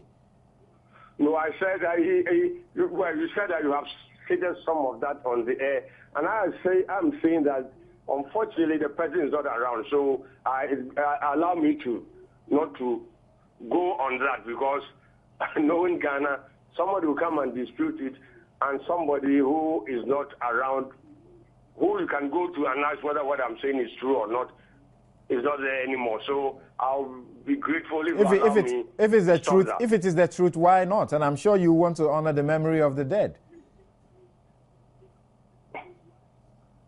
I wish to do that, but I'll be very grateful if you allow me to. So because in Ghana we are too partisan in anything we do, and even though what he said was a good commendation, and I'm sure people will come and say, no, because he's not around and that. So if you wouldn't mind, let him leave it that way.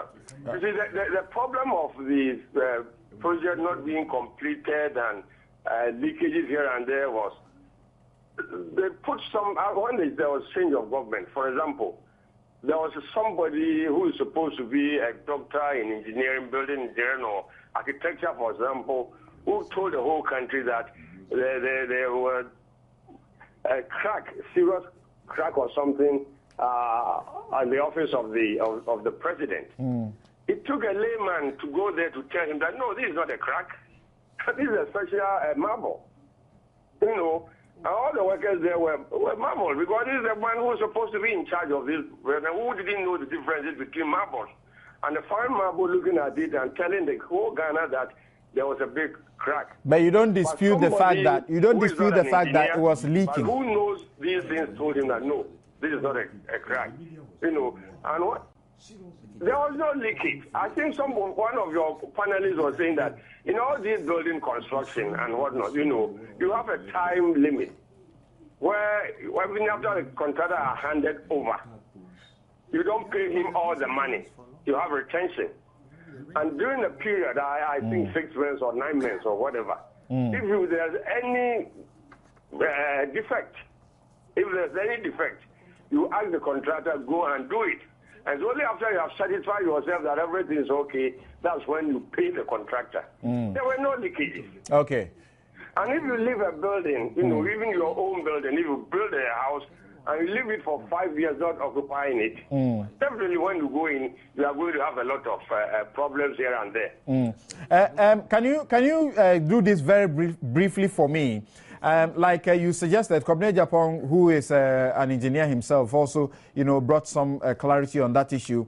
That after the project had been completed, of course, there was supposed to be project management of the project. What was the liability period that the contractors were supposed to be responsible for? In the contract. I can't give you the specific time, but normally it should be about 9 months or so. But the documents are there, so you can always go back to the documents. So as we speak, that would have been long expired. That would have been long expired, and we have to spend our taxpayers' money in doing whatever we need to do, isn't it? Yeah, if it expires, that's what I'm saying. Look, this is a building with a lot of electronics, central air conditioning and whatnot, and all these things have warranties. Okay. All these things which we put in the hard warranty. Okay. So if you don't use them for 4 years, 5 years, what do you expect? All right. Your warranty will expire. Thank you very much, Mr. Kojo Nkeni, former Chief of Staff in the Kufuor administration. Thank you very much for your time. I will briefly also let us hear from Dr. Emmanuel Akwete of IDEG. Thank you very much for joining us, Doc. Thank you. All right. If you can lower the receiver you have at your point. Okay. Thank you. What do you have to say? Well, good morning, gentlemen. I've been following the debate, and I think that the fact that it's a good decision, from my personal point of view, that a decision was made to build a presidential home. It doesn't matter that if it's been so delayed that it comes at extra cost to us. For example, we're talking about the defect liability, which must have elapsed long before now. Yes, go on. I didn't make my point. Can I? Yes, go on. I think it's a good thing that a decision was made, because there was no place for a president to move in with his with his family. Nkrumah didn't live there. President Rawlings lived there in a different way, you know, and having families apart and so on. President Kufuor spoke about that. So I think it's a good decision that we decided to have a fitting house for the president. As to whether it was a misplaced priority or not, that is political. Was there a need? Yes. Now, how did we go about it? That is where I think the issues are. Because the disagreement about money, about technical default, about who should have managed what and so on, shows that we do not have a system for handling these kinds of projects. So there are procurement issues to be raised. I mean, you can't say you spent $82 million, of course, not only on one house, however, whatever proportion went into that. And then you're told that there are cracks, and then somebody doesn't know what can differentiate between a crack and something. It's a joke. It's a complete joke. Because if you have an entity within the state that is responsible for building properties of this nature and goes through the due processes of choosing the best contractors, the best engineers, and even looking at every aspect of it, with Ghanaian involvement and so on, we wouldn't get back to this. So the point is that I think Competence Japan was in government at the time. I thought he could lay out the process. How was the decision made? How did you choose the contractor? The technical things you're talking about, was this the best and so on, given the money and the fact that this was a presidential home and so on. And I think if we go into those discussions, it probably would help us correct the wrongs ahead of us. Much more than, well, you know, was it necessary or not? It was necessary because there's no presidential home. Nkrumah's was not maintained and the castle was not a suitable place. But when such decisions are made, how do we go forward on that? Did we comply with all the procurement procedures, such that the best of engineers in Ghana, the best of architects, could work with their Indian colleagues, the contractors, and so on? How did we live it all as if we had nobody else to construct a house? But there are first-class houses around us. So I think we have to look at this institutional question. Is this a decision that is made anyhow? When you're going to spend so much money on this, shouldn't there be all the technical steps thoroughly reviewed, approved, validated, and so on? So what you get, everybody sees it and says, yes, this is a presidential home or a presidential office. Thank you. I thought you might shed some light on that. All right. Because it's never coming up in the public discussion. Thank you very much, Dr. Emmanuel Akwete of the Institute of Democratic Governance. Thank you very much indeed. Would you like to come in briefly on the question that do you have the capacity to respond in the detail that he's asking for? Yes, if you give us the time, because I think this is very important. You see, all these things are happening because I think of the politics. Because at the end of the day, the impression should not be created that there was no decision to have a proper consultancy team running this. There was a proper project manager, proper consultants, proper contractors with their local counterparts. Everything is there. The talk that is being talked. In fact, that is what Kojo Mpieni said. People just jumped after we left and said, there's a crack. When it is just a style of marble, you see it and you think it is a crack. It is not a crack. People have talked about leakages. Leakages where? Leakages where? So the impression is being created that there was some shoddy job. This was not a shoddy job. Go to the portion that the foreign ministry is using and go and see the work that was done there. So please, yes, there was a proper project management team. There was a proper procurement procedure, of course, because there was an Indian facility involved. The Indians brought in a main contractor, but there were other lead contractors from Ghana, engineers and consultants also from Ghana who work with their foreign. Well, I'm not going to sit on the airwaves and talk about who the documents are there. You are in government. You can verify. All right. These things are there. So it is important that we don't politicize things. The attempt to create the impression that the delay is because it is not habitable, there were cracks, there were leakages, there are so and so. First and foremost, it is not true. Who said something that's not correct? No, he said that Nkrumah never lived in the castle. I was born in the castle. The man who just spoke. Yeah, so you can't just come on air and make statements that are... Okay, thank you. We know that you were born in the castle. Yes, and my brother was also born in the castle. Yeah. So I think how did Nkrumah not live in the castle? Mr. Kojo Mpieni called, I thought he was going to tell us exactly what he said. Unfortunately, he did not do so. He's directing you to the Hansa. He talked about that the project started. The project started with an estimated cost, which was put around 60 million. Because the Indians were funding half. I'm talking about the Indians bringing half, and then we bringing. Then all of a sudden, the cost reach a certain stage. Then they come and asking for more. Kobna is an engineer here, and everybody knows that when you have to ask for more, it means there are new estimates that have come. They are not. There are variations. Chief of Staff used the word variations, and that is why I said this is a technical matter. It's a project management. The variations should have been estimated. Gentlemen, can I finish? I need to speak. Let me finish. The variations what is the must point also of be what you are estimated. saying? What is the point? What I'm saying is that the variations must also be estimates, and you must know how much it is. This was what was being asked. So the variations is so that tomorrow you don't come back again to come and tell us another variations. And he said they know the cost of everything and don't know the value of what anything. And that if he has built before, he would have. That was what transpired in the house. I remember very well with the minority leader even getting up on his feet. What is the cost of the buoy down now? let me just thank you, government. What is the cost of that? Thank you, gentlemen. Am I the one directing? Am I Minister of Presidential Affairs? Gentlemen. Or Minister of Presidential Affairs. He was Minister of Presidential Affairs. Kofi and Kwabena. Yeah, let me just say that Dr. Akwete's intervention is very, very important. You see, in this country, he said we should not politicize everything. But even by saying that to that intervention, it sounded political. It is important that we straighten up our procurement laws and enforce them so that when things are done, we can always come up and say that, look, we have done our best, even though there are, defects or they are inadequacies. I think what he said was that he agreed with Dr. Akwete's point, but that he thinks that the decisions and the back and forth had been a political issue. So let's agree on that, so that at least this country, we should take the expenditures we made, we make on huge projects like this, we take them serious. All right. $82 million. You were on the point.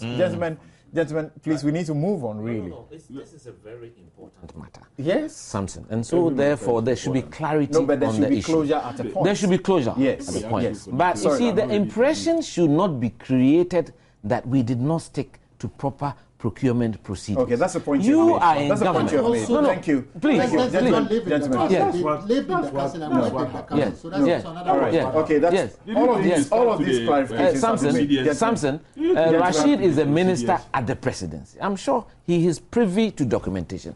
At least he can find it. And nobody from the NDC side has said the local content, was there any advertisement? You did not. Did people? Are you making it as a point on this program? I'm asking you. Are you saying it as an official statement? You did not. Please, let's choose the local. That was why they were asking. I'm asking you this question. That was why they were asking. Like you and Rashid agree, we end on the note of the intervention of Kojo Mpieni and Dr. Emmanuel Akwete. Now, you were making the point about the deputy speaker having the powers to take the steps that he took in disallowing questions on judgment debt. And I was asking, whether that particular, standing order was not really very clear about what is pending in court, and there was nothing pending in court in respect of proposals that the minister designate would give. It talks about opinion. If in the opinion of the presiding speaker, he thinks that it is going to border on that, he has a right to do that, and I will give him his opinion. Nobody can talk about standing or judgment debts without Wyoming. Why not? And Wyoming is in court. So I think that Wyoming is in court. And it's better to nip it in the bud than to allow a full-blown questions and discussion, for an attorney general who is coming in to start talking about issues. Is it your suggesting that the members of parliament who wanted to ask these questions are ignorant of the standing? No, they are not ignorant at all. They were not one. They are not ignorant. Not two. What it is about three of them. Yeah, what it is that at the time, each of us, insists on the orders that protect us when we are speaking. And he, as a presiding speaker, chairman, would insist on what will protect him as a speaker. So we lean on what protects us to speak. He leans on what protects him to control the House and not to allow people to speak. So I think he was completely right. I don't know what Kwabena has to say about that, because the criticism is that what he did amounted to that he was afraid of something. Otherwise, the Attorney General, designate, giving suggestions about how to avoid judgment debt cannot be said to be an issue that will be, prejudicial or sub judice. Well, he was in a very difficult situation because of his past. I mean, the things that he has said in the past as Deputy Attorney General. And I think he looked like someone who looked uncomfortable, and he had inserted himself into the issue when he was occupying a public office. First and foremost, please, I disagree totally with those who think that judgment debt should be an individual. No, it's much larger than that. You know, and the issue about judgment that is not only about the quantum and how this government has been able to dissipate our funds, but the fact of the matter is, why had the phenomenon become so overblown in this NDC administration? So perhaps maybe the new Attorney General will have a way of sharing her ideas on how she intends to nip that in the bud. I didn't see how. In fact, it was the chairman of the committee who was personalizing the judgment debt issue. And I think it's important that we remove the persona and deal with the issue per se. That is what the institutional issue. You see, the collusion and the complicity in arriving at what Ghanaians suffered, the monies that we lost. That is the issue. You understand me? So you won't grant him the perhaps, discretion and the judgment he exercised that there's also a sole commissioner that has been appointed to do this job. If a question was asked that directly, so far, I don't think I heard a question that was directly intervening with the work of the court or the sole commissioner. They were talking about the judgment in generic terms. So they were expecting her to provide a direction. As the new Attorney General, what would she do? What would she put in place? She could have just have repeated what Rashid has said, that the government has a new policy. So she could have shown us that she's on top or on the same wavelength with the new government policy. But I don't want to use the word guilty conscience. It's smacked of that when Ebu Barton decided to disallow that kind of... He looks so uncomfortable. My worry with this appointment, and I say so in all humility, see, the legal profession is a very... And you are a lawyer, I believe. The legal profession is a strange profession. I say so in quotes. The Attorney General is the only office that is prescribed specifically, the only minister in the Constitution. You have extreme powers. That sometimes you may even defy your own president if you wish to do so. I know most haven't done that. So you expect to bring up a certain personality who has a certain standing in the legal field. I'm not entirely sure that this is the case with the president's nominee. And again, you see, if this has happened... What do you know about this nominee that gives you... I'm just making a point. People can disagree or not. On what basis? I'm telling you, that's my point of view. You can disagree. You should have a basis to make such I'm saying that, you know, that aside, I mean, of course, I have friends who are lawyers. We are talking about lawyers of a certain standard who should be... We have had attorney generals in the past in this country, and lawyers have a certain clout in this country. We all know that. We've lived in this country, we know that. And nobody can convince me that she has that clout. The freedom for the president to appoint is the president's prerogative. I'm not challenging that. But I'm talking about what is normal practice. Okay? That aside, if it had been the NDC, MPP government, where the president's lawyer's wife is a minister, where the president's lawyer's partner becomes attorney general, you would have been shouting nepotism in this country. What are you talking about? Oh, Tony Litter's, that's Tony Litter's partner. Professional. Yes. They are professionals. They do their job. Well, I'm saying that. That is Tony Litter's partner at his chambers. And so? The partner is now the Attorney General. The wife is the minister. If other governments have done that, your party people will be talking about nepotism. Company is talking about what the last time I saw what's your definition of nepotism? You think that other parties should have the liberty to do so? Say it again. You think that other parties should have the liberty to do so? To appoint someone who is the wife of... Well, Tony Litter has become all-powerful. The president's lawyer is now all-powerful. No, because... He's representing the president in court. The suggestion was that you are thinking that it's only the NDC would have had problem with that. And so there's nothing wrong with it. No, I'm saying that. Because they are professionals. We're talking about two things. I mentioned first the role and the stature and the standing of who should be an attorney general. That's a separate matter. I don't take away the right of the president to appoint anybody. And there's no constitutional prescription for the stature? No, there is not. There is not. I'm just saying that the presidents that we've seen, they are people of a certain standing at the bar. I don't quite think that. And again, the way she was, I was just listening to her. I mean, very simple things on her CV. I mean, I was surprised that a lawyer of her standing would make such elementary errors on her CV. And she was admitting all that. I mean, nobody advised her. She hadn't put together a CV before. And this is going to be the #1 lawyer in our country. the one who is going to be the president's legal advisor and prosecute our cases, can't fix her CV? Please. I was worried. No. This is what I heard this morning. Didn't you hear? I mean, let's be frank and honest in these matters. The president has the right to appoint anybody. But I'm saying that there are certain norms that we've seen. That is a separate matter. Let me bring the other matter of the nepotism is, my good friend Tolinita is all-powerful in the NDC now. Because if you have your wife as a minister and your partner as the Attorney General and you are representing the president... You think that is fair comment? Well, if it had happened in our time, I know... That Tonelita has a wife, Nana Oyeleta, who is known in this country and beyond the borders of this country to be a professional was president of the Ghana Medical Association many years before we got into politics in this country.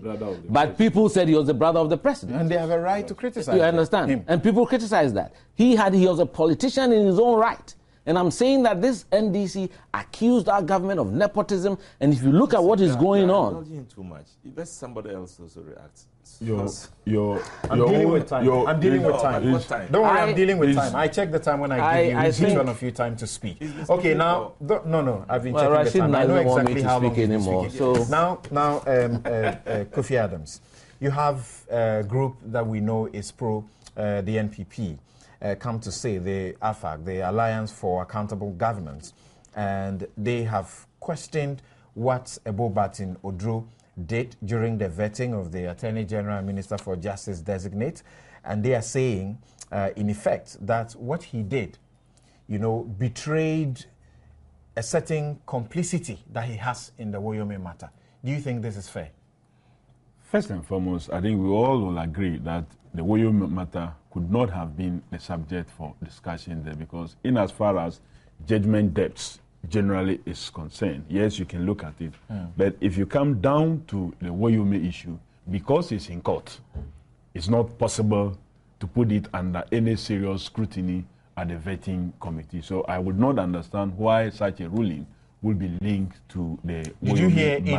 any of the MPs ask about Woyome, or you heard them ask about her suggestions, proposals to avoid judgment debt? I listened to the questions and answers. I did not have the opportunity of viewing the entire vetting, so I wouldn't know what was asked. It's just they didn't ask about Woyome. They asked about proposals to avoid judgment debt. That is why I'm saying we all know that if you follow laid down contractual processes, the procurement laws are applied. If due diligence is done on projects, we will reduce some of these judgment debts. Some of the debts are actually compensation-related debts. They are not because one failed in executing his side of the contract or not. Some of the debts are really compensation in nature, like the dam that was built, the communities that were affected, and the fact that they needed to be paid some money because of the resettlement that took place, cannot be considered as maybe because a government official was negligent and so on and so forth. So it's not possible that such things can be avoided. If you remember, His Excellency the President have given some kind of directives on how the application of the how we should go strictly to the application. What is the purpose of the directives? You are saying that from what you know, you can't avoid judgment debt. So what is the purpose what I'm saying of is that the directive? No country will do without such debts. There would always be such debts because we engage in contracts. Even road construction demands that some kind of compensation have to be paid. Sometimes it's paid, then later on the people come that the value that is paid is too small. And then the question was about the and for example, you also have a commission that's been set up.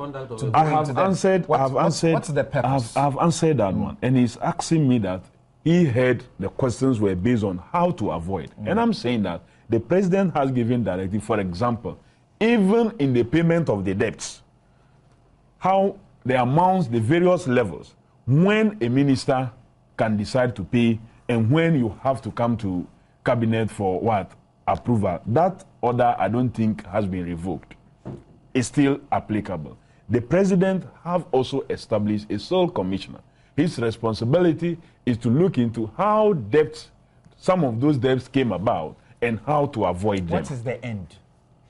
What is the end? Yes, in the end, what do we get for paying people to sit and listen to, go through the documents and listen to witnesses about judgment debts? Of course, at the end of the day, a recommendation would have to be made by the sole commissioner that A, B, C, D resulted in debt. For example, the Wyoming matter is still in court. We cannot discuss. He claims he was awarded a contract under the Kufuor administration, and then they went and sat in Akosombo and unilaterally revoked the contract or the agreement between him, his partners, and government. That is what resulted in the payment. So these are things that may come out of the sole commissioner's report that he will be putting to government for government to be able to implement. And like Sekou said, the issue of judgment debt is a serious matter that cannot be dealt with at the vetting committee. This is an attorney general whose responsibility is to advise government on our laws and how to go about it, making sure that we follow the constitutional provisions in everything that we do. This is an attorney general. Whose ministry is responsible for the drafting and the signing of the contracts that, you know, will eventually sometimes end up in judgment debt. This is the attorney general who will take the decision as to which to pay, which not to pay, which to prosecute, which not to prosecute. Most of the times, it is not the contracts that is signed that results in the debt. It is the desire of the minister for political persecutive reasons to decide to terminate a contract without following the due process, sometimes without even the knowledge of the Attorney General and Minister of Justice. That is how a lot of the debts have come about. Some of the debts have not been because the Attorney General did not help in drafting a good agreement. A lot of the debts have been because the political head have assumed that this is maybe an NDC person or a PPP person or that person, so let me terminate the contract. It doesn't befit, even though that person has gone through a process. And that has come about bringing some of the debts. So the Attorney General has given indication that she is going to go by the Constitution, advise the government based on the Constitution, even when she was asked on the question to do with the rise of what? This unnatural canal knowledge. She said, per the law, it's illegal, it's criminal, and that is what the law says. And that is what she's going to advise government on. Anybody can have any other view, but that is what the law says. So she's giving indication in the course of the vetting that I want to help government to follow the laws and the constitution of this country. On the issue of nepotism, I don't think this nominee is a friend of the president. I don't think she's a friend of the president. I don't think Nana Oye later is the friend of the president. Is saying that she's coming from a law firm that represents the president as we speak. And so what? In the Supreme Court if a lawyer, if her partner in terms of a professional business is representing the president, what has that got to do with the issue of, in the case that he's talking about, appointees came out to say that they were gata-to-gata friends of the president. Which example is that? Oh, have you forgotten the famous gata-to-gata man who says that he is a gata-to-gata. He used to play gata-to-gata with the president. That's what he said. And so for him, there's nothing like can be done to him kind of situation. That was the situation that we had. We had Maswell Kofi Juma said contesting for MPship primaries is not the same as being appointed, where buttocks or things can be used. That's what he said. Those were his words. That is not an NDC. Please. Totally out of sync. What you're saying? Yes, let's say that is out of sync. Totally. But allow me to make my point. You were talking about nepotism, and I'm saying that you cannot apply the reasons that were raised. Did you listen to what I said? I said if these appointments had been made by the NPP, then you would have been shouting on top. And I'm telling you that that's what when nepotism was raised, don't misrepresent when what nepotism was raised, it was raised because of the evidence on the ground. It's not the same as today. So it's like comparing. So your point is that if comparing, this appointment was made by the NPP administration, the NDC we wouldn't have have no considered it as nepotism. This would not have considered. We would not have considered it as nepotism. Maybe the appropriate word is cronyism. On the issue of CVs, I think, and I tend to agree with many persons who are demanding from Parliament to publish a format that they want people to present their CVs when they appear before them for vetting. Because I may have a style that may not include certain things. But if you have a style, you justify it. Please, I may have a style. But when you go there, they insist that because this is the way they want you to kind of like present it. That's why they're asking you questions on this or on that. If you went before them, if you go to the court, that you did it in a different manner. If you go to the court, and you were sure of the way you did it, would you justify it?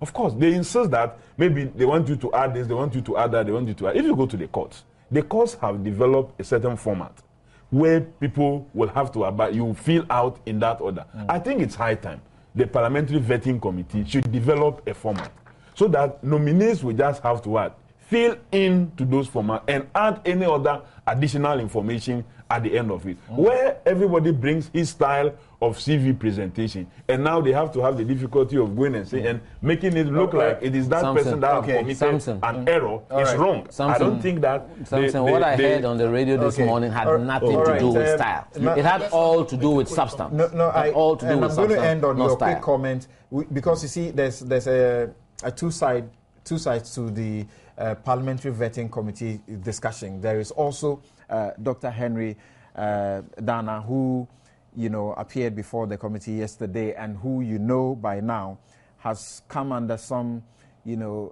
protest by certain chiefs that because he is visually impaired, he is not qualified to be in that position. And some have said that is quite backward, not progressive enough. You are watching and listening to Newsfile on Joy 99.7 FM on radio and also on TV. This is your Joy News channel on Multi-TV. And I want to share with you some of the messages that you have sent in, and then we'll quickly, very briefly wrap up on the Dr. Henry Dana matter, and then we'll move on to the very last topic that we have for discussion. Now, Parko writes, NDC, NDC, is that what you're saying? President Mahama says he's modding, so he's renovating the presidential villa to suit his taste. And that is the priority of Mahama and the NDC. This one you didn't identify yourself. President Mahama should thank Mr. Kufuor for giving him beautiful house. It is time we stop this propaganda politicking. NPP is the party with ideologies, intellectuals, and beautiful people. Interesting. Now, this one says, oh God, help this great nation, Ghana, and deliver her from the lying tongues of politicians seeking to destroy it. Can we ever come to trust them? That's a question, not to any particular person, but politicians in general. This one from Barumba Manso Nkwanta. The NDC government owes former President Kufuor a gargantuan apology for describing this fabulous edifice he put up for the country as a hanko. Ironically, they are now going to enjoy it. William in Akosombo writes, Rashid, should the Woyome Cash not build 206 classroom blocks? Was that the NDC's priority to give our money to one person over President Kufuor's building a presidential palace for the state? Interesting messages. Isaka Sumpala Amadou from La Paz in Accra. I hope I got your name right. Says President Mahama's decision to move to the Flagstaff House is a positive development, but let's not mince words. It is naked hypocrisy on the part of the president, the NDC, to move to the Flagstaff House. Franklin Kujo Nyamiche in Tamale writes, I believe that until the name is reversed to the original name of Jubilee House, it is still as worse as living in the colonial relic at Osu. Let's learn to eat humble pie sometimes. I recall President Mahama promising to end load shedding by November 2012. We are in February 2013. The situation is worse now. Even water is rationed. Patriot Faisal Ibrahim sent in that one. But did he really say 2012? That was when he was going to end it. And very last one that I'll read before I take a quick break is coming from You Didn't Identify Yourself. It says, the NDC opposed the building of the Jubilee House. When they won power in 2008, they gave Ghanaians all the reasons why the seat of government cannot move to the Jubilee House. They cited security concerns. They cited its closeness to Nima and Mamobi. They cited the closeness of French embassy. As we speak today, none of these concerns have been addressed, but President Mahama has moved in. All right. Thank you for your messages. I will return quickly to end this discussion and then move on to the alleged illegal arms deal. We'll be right back.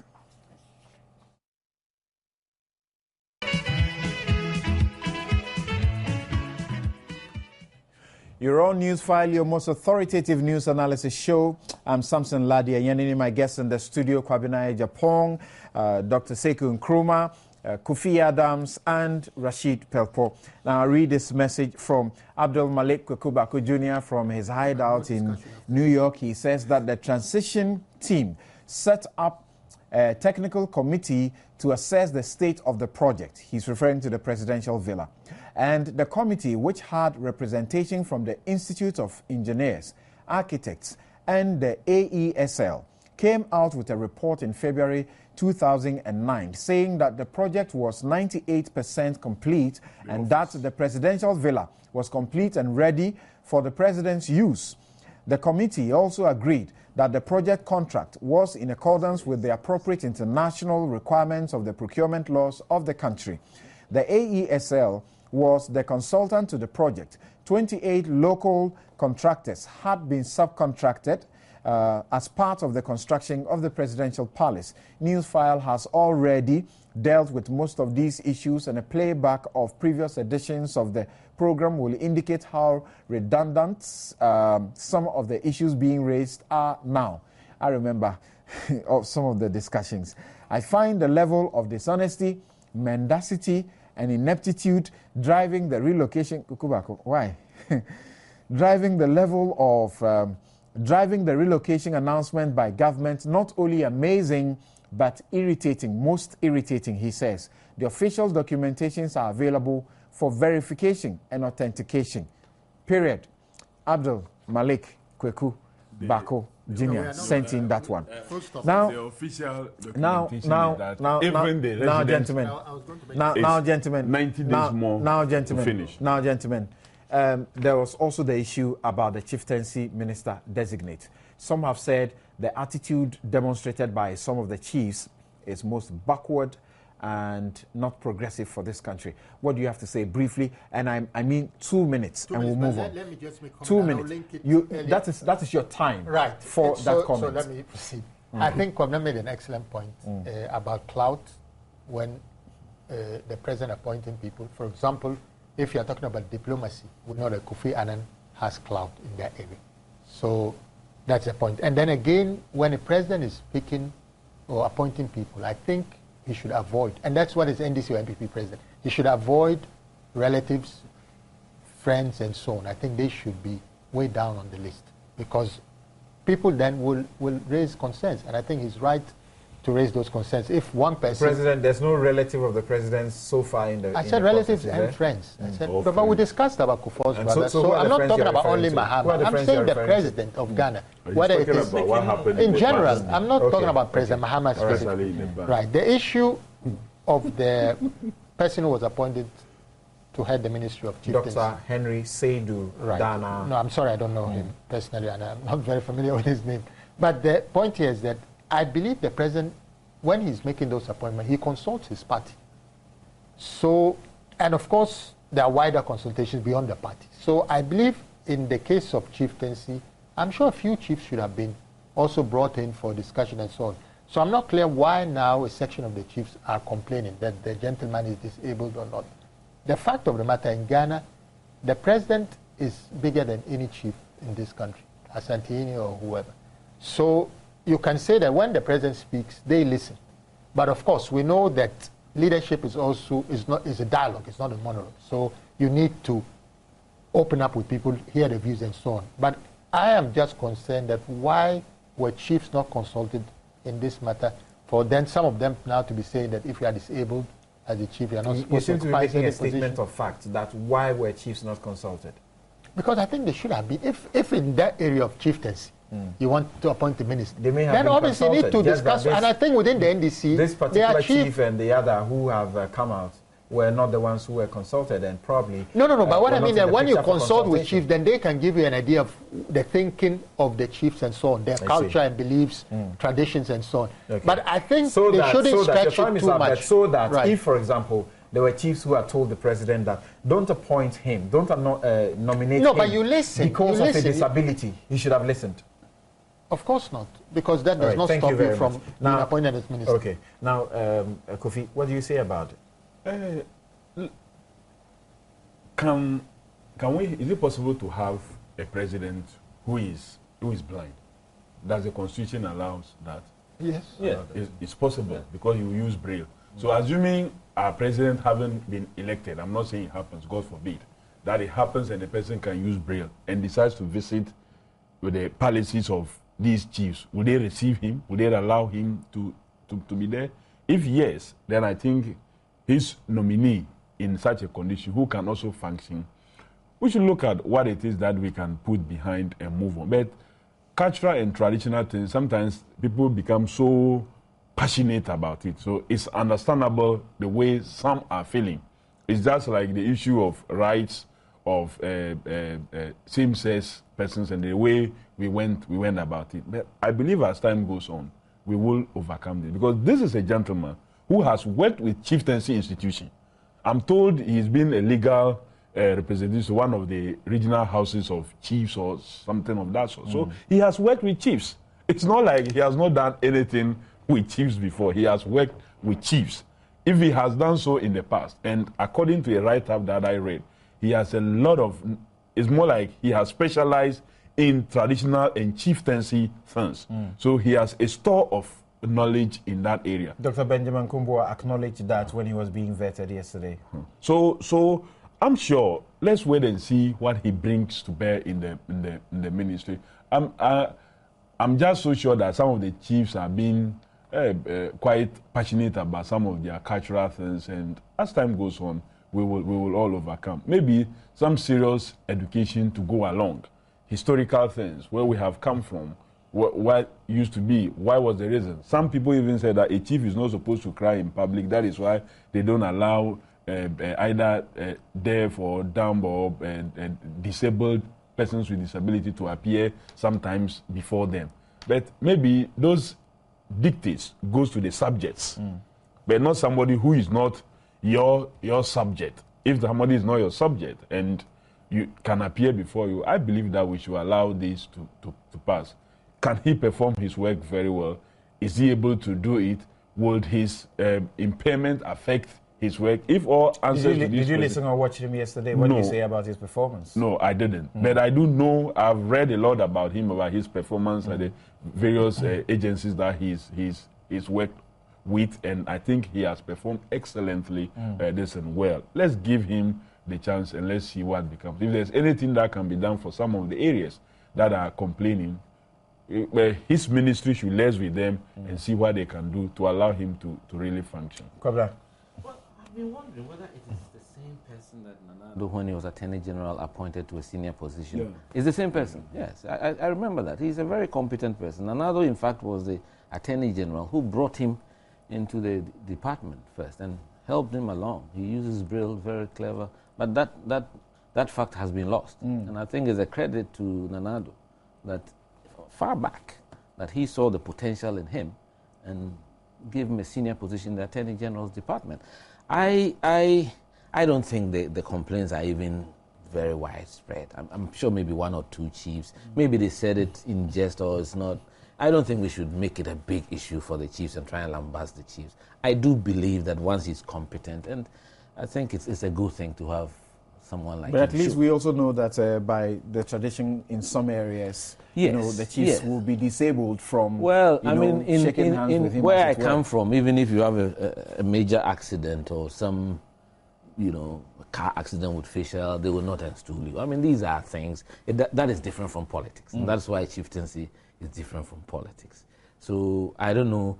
I think maybe we should not take it too strongly on the chief who made that comment. I don't think it's widespread. So is the president's appointment of Dr. Dana a criticism of those traditions? I wouldn't say so. I don't think we should stretch it to that point. I don't think we should stretch because he must have known. He would have been advised that you're appointing him as a chieftaincy minister and he has to deal with chiefs. But who There's says a section of chiefs who cannot interact with him. No.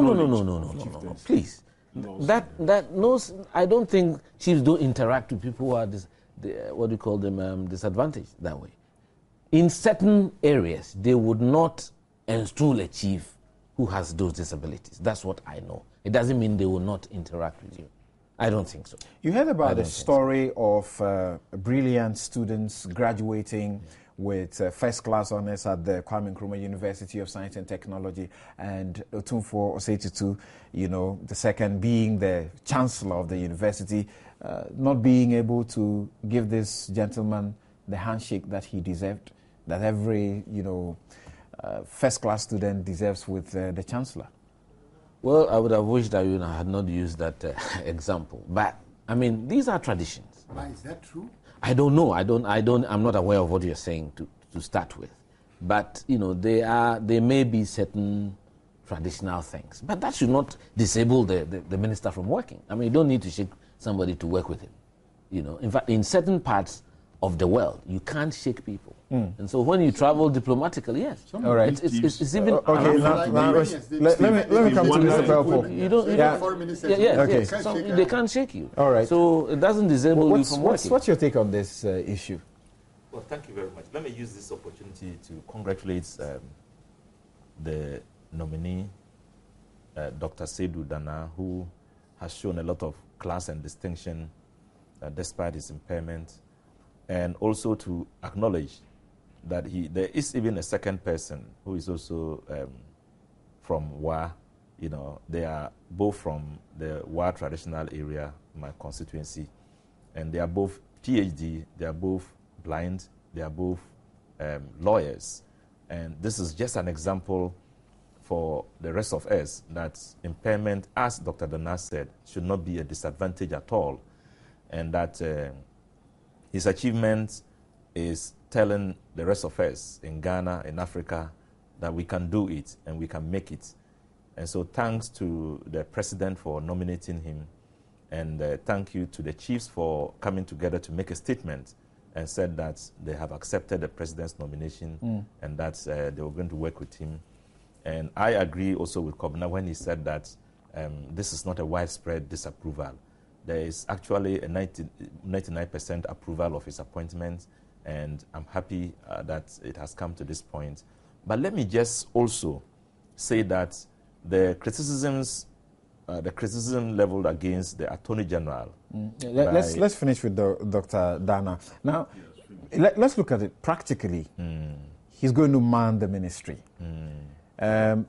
Documents will pass through him. He has to, of course, he'll be the back stops with him in the ministry. In his situation, practically, how is he going to be able to police, supervise every detail?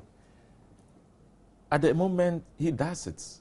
And he has his way of doing it. He has developed his own way of doing it. In fact, the problem with us is that, or with the human society, is that once something does not appear to be in accord with what we know every time or all the time, then we think it's an aberration.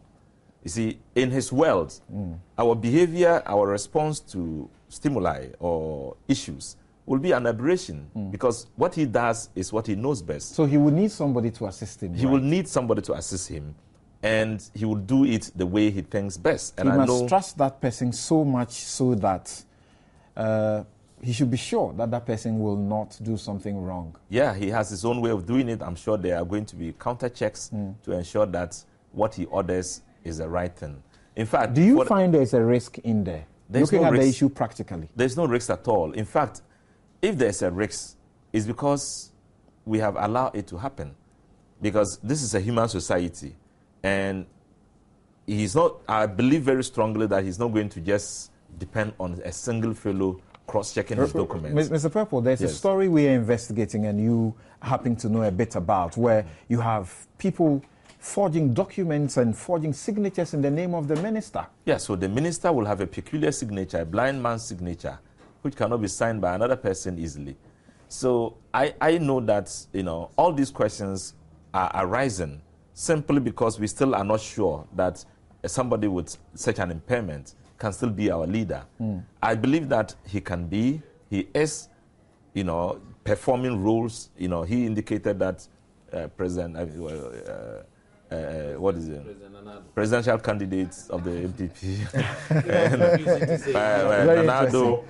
Nanado is a good friend. So he's a friend of mine. Kindly wrap up. And you know that he even appointed him to a position because there is a potential in this man which needs to be unleashed for the benefit of the two of them that you speak about. I've sat with one of them in the University of Ghana before, and in class. Dr. Bashiru, yes. Yeah, and I think that they are able to do their own things in a very nice way. Bashiru Kore, you know, he's a brilliant person, just as this man, thoroughly brilliant, very, very intelligent person who can. So, but the Attorney General's criticisms is unfair.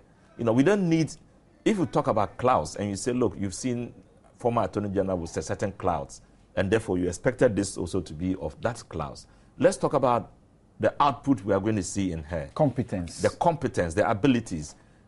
Graduating, you know, from law school 1994 is not small at all. That's about 19 years, you know, in the bar. You could take somebody 5 years in the bar, 10 years in the bar, and he can do that. So I'm talking about competence and track records. And I've interacted with this the example you're giving, if you took someone 5 years at the bar and gave him that office, I'm sure the Bar Association would have asked the president to acknowledge it. There are two appointments to that position, and they are confused in one. We have the Attorney General and you have the Minister for Justice. So a minister for Justice is a political appointment. That is so. The Attorney General is a professional appointment. That is so. Now the two are confused in one. The political appointment predominates the profession. Dominates it. Okay. So I think that this is a woman we should watch, because I don't expect to have somebody who is so politically friendly to us that she can't do what he talked about. And that's the concern he's raising, that he's the president's lawyer. No. Those criticisms also are unfair. You see, I want to see this woman who is not a political friendly person, who is not known in the party, who can say no to the president to take up that position and to answer the questions of the so-called judgment that we are talking about and other issues that will come up. And I believe that it is the kind of character we need. Not a known person who can be this friendly with people, who can be afraid to take a political decision, who is going to feel that he's at risk if he cannot say yes or no to somebody. That is the type of woman we need. Stop before Commander Japan also says I'm allowing you to speak too much now. A quick point, please, because I think that your question was not too good concerning that if someone is blind, that he can't read letters and so on, he cannot head. But the fact of the matter is that I never said so. No, you are implying that. I never said so. No, but the point, then why were you asking those questions? Because anybody who heads an agency, I was asking about the practical difficulties. Yes, but if you are heading a ministry, sometimes you are not strong in all points. For example, finance. You can head a government agency and you don't know much about finance, so you rely on the person heading that division. Okay. So and you consult. Right. So you don't need. Steve Wonder came to Ghana here. He flew with our former President Rawlings and landed the plane with guidance. This is supposed to be a blind person. He guided him and he landed the plane. So they can do things that you may think is not. But they work with others. Okay. Yeah, we thought now let's move on. We have 20 minutes to deal with the final topic we have, and I'll read these text messages. This one, because that was his discretion. Thank you. The incoming Justice Minister cannot get her CV right. Bash. Well, that's is subjective. Old age feels unease when dry bones are mentioned, and that was seen in the vetting committee chairman's eyes on the issue of judgment debt. This is from Chumesi, writing from Kede. This one from Edward Castro, Sanaya, Republic of Congo. You sure? Okay. He says, I couldn't agree more with Kwabena Japan. I also listened to the president's nominee for the AG department. Listening to the NDC panelists on the program, one gets the usual hypocrisy of the NDC, which has become a virtue in Ghana. As for the issue of nepotism, it's only the NDC who don't see it, and we don't expect them to see it. You're not really communicating very clearly. Thank you. This is Newsfile on Joy 99.7 FM on radio and on your Joy News channel on Multi-TV. Now, we'll move on to the very final issue, and unfortunately, we're running out of time, but let's see how much we can deal with it. And it has to do with the alleged arms deal. And we now have China that has jumped to the defense of Ghana in what is said to be an arms deal in which an illegal British broker has been convicted for supplying fighter jets to the Ghanaian army without license 6 years ago. The deal had been under investigations by the UK Customs Authority since 2007. The British court found that the arms dealer, Christopher McDowell, was engaged in an illegal deal and sentenced him to a 2-year jail term. There is now an official statement from the China National Aero Technology Import and Export Corporation clarifying Ghana's involvement in the deal. It claims Chris McDowell is their agent in West Africa and only introduced Ghana to them. The statement says that after the introduction, the Chinese company dealt directly with government of Ghana, and that the Ghana government negotiated the lowest price ever that the Chinese company sold fighter jets to any country. We're asking the questions: military spending, military expenditure. Why the secrecy? Should that continue? You must have heard Dr. Kwesi Enin, who has done extensive work in this area, saying that parliamentarians must be blamed because when the issue comes up, they sweep it over under the carpet. They say it's a matter of secrecy. We shouldn't go too much into it. And Vitus Azim of the Ghana Integrity Initiative saying the fact that we got it at the lowest price does not mean we got value for money, and the Ghanaian public must be involved. On this issue, I start with Mr. Rashid Purple. You are in Parliament. The thing is that when the military spending expenditure budget comes to the House, you overplay the question of secrecy. Yeah, it's something that a lot of people have questions. Should we expose our military expenditure to the public? Should we spend money on arms and go around and tell the whole world that we bought ABCD arms so people can know the strength of our arsenal? Or should we keep it to a closed-door discussion so exactly what the military does can be known by only a few, selected few? I think that we have established a certain tradition of not exposing the military to the public, so we can be safe in the things that we are purchasing for the military, in the levels of expenditure we are spending on our arms. Look, knowing how much you even spend on your military, your defense, is enough for somebody to size you up.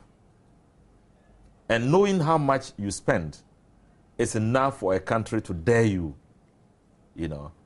For example, somebody can, if they know how much capable our Navy is, somebody can fly to or can come to our waters, take away our oil, which is meant for export, and then goes away.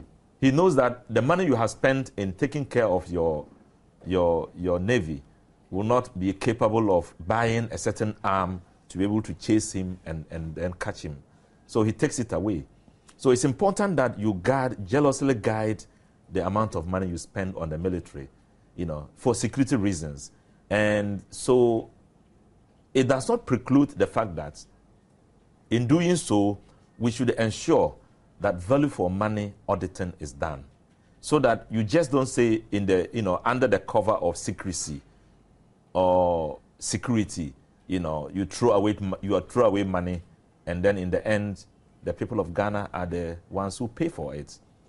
So I think that the question is open to Ghanaians, whether we want it so or we want to expose the thing is that the military. the criticism is that you in Parliament are to blame for all of this, because this is not the first time really that the country is coming up in the international wires for having, not scrutinized its deals in respect let me of, admit one thing. Arms deals. You remember the Daimler Chrysler issue as well. Let me admit one thing. We have no department in Parliament that does value for money auditing. We rely on a certificate brought by the minister after it has passed through cabinet. We rely on that when we are doing our oversight. There's a defense committee. So the defense committee will rely on Parliament as a whole, will rely on the report by the minister. The report will come with the agreement of value for money, so that in the end, we depend on the executive to do that for us. Now, there's a suggestion that Parliament should have a counterpart office that also goes into a value for money appreciation of whatever is brought before it, so that in the end, we can agree that, look, this amount of money coming in is adequate. But there's something that we should not take a criticism for. The negotiation is not done by Parliament. It's done by the executive. So if we have given them the go-ahead to go and negotiate an agreement, and they go to do the negotiation using a middleman, a broker, it is not Parliament. We can't go and say, look, don't use a broker. That's not our responsibility. So if you blame us for the government at the time using a broker who has not got a certificate or who is not qualified to have done what he did, it is really unfair criticism of Parliament. Now, Sekou, how do you feel hearing the Member of Parliament say all they do is to simply rely on what is giving them, to look at the military's budget? Yeah, it's not good enough. But the point is, I was trying to make in reaction to what Rashid said, is that you don't have to be a rocket scientist to figure out that Ghana is not a military power. So really, we don't need to. The secrecy is really unnecessary. But in this particular case, I'm surprised that the man was a middleman. The transaction was between the Chinese government let me just clarify something. Yeah. You see, we are dealing with not just states. We are dealing with actors in international relations, not just pirates. Okay. When you are talking about bilateral relations or dealing with countries, you are also dealing with other actors, terrorists, and other people who can move into your country. But even they can figure out that we are not any military power. Yeah, so but they you can don't give easily it to move in them. if they You want don't to. give it to them. Oh, but I don't think we should be concerned with that. But my problem is that the man, was he jailed because of that deal between the Chinese government and the Ghana government? Partly. Certain processes that ought to have been followed were not followed. There was, because it was he just done without the due license. Wow, then I think Ghana has to take some responsibility as well as the Chinese company. Company. But I think they acted also with the military, right? It was not a private company, or was it? No. I mean, all the facts are not clear, but it looks like, and that is why, again, we have a Chinese embassy here, we have a Ghana embassy there. I think they are supposed to coordinate and advise, because they are there in that country. So I don't think the man can be jailed, the broker, for doing what is wrong without also, it means that Ghana also was wrong and the Chinese as well were wrong. And I think they also have then to be responsible for that. Well, you don't think he can be jailed, but he's been jailed. No, I'm saying jailed, but then what about the others too? Because he was not acting alone. And then whatever he did, if he did something wrong, then everybody else in that deal also acted in a wrong manner. I see. Kwabena? Well, Samson, I mean, I'm at a loss. What is the issue here? You've lifted just scandal. Is there a scandal? I mean, I don't see I haven't seen an issue, or what are we discussing? Perhaps, I mean, from the little that I have picked up, the Chinese are saying this is their rep in West Africa. So he introduces a promoter of a business. Perhaps they paid him money because he promoted a business. He stays in Britain, he's a British. Maybe he hasn't registered that he promotes business. Perhaps he hasn't paid his taxes, so that's why they fixed him. I don't know how this becomes a scandal. I don't know. I mean, unless we are saying that Ghana government or the military have bought some bogus equipment, that is a different matter. Then the procurement authority, those who did that. But as to the role, the question should be due diligence. We did not do enough due diligence on the personalities we deal with. And so we does it not offer us an opportunity also as a country to look at transparency in the expenditure of the army, issues sometimes, you see, parliamentary oversight? For instance, the Cape Coast Road. I'm speaking at the time we're in government. When you are getting a Japanese financial support, they specify use Taisei, and then you are locked up in the procurement. You understand?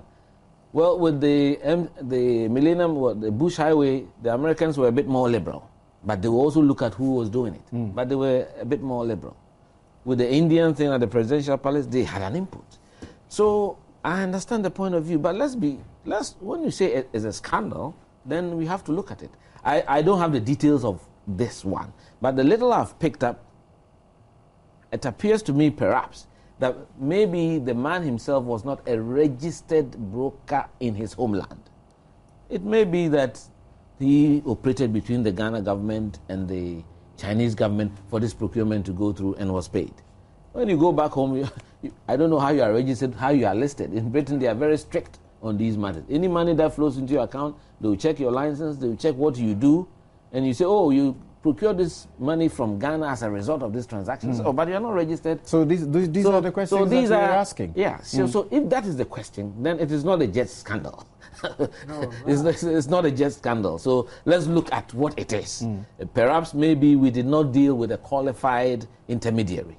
That may have been a point. I don't have the full details. But with reference to secrecy and all that, as Sekou said, even the big industrial powers like Germany and France and Britain, when they are making cuts, it's open. They tell you they are decommissioning ships, they are so. No, even those who are at war presently, they come out openly. I don't see how a country like Ghana, which has no visible threat, should have this secrecy. Yes, there's a point in Rashid saying that you can have a committee there. Maybe it's not necessary to come and throw it out that we are giving the military this. It's really, there's no compelling reason. But people should know, and the military should know that there's civilian authority. And that when they are spending, we have the civilians have a right, whether it's parliament or the executive, have a right to know, why are you spending this, why are you buying this? But this as for the issue of the gold, the news about that is that we have a release from the information ministry that tells us that yes, it's been confirmed.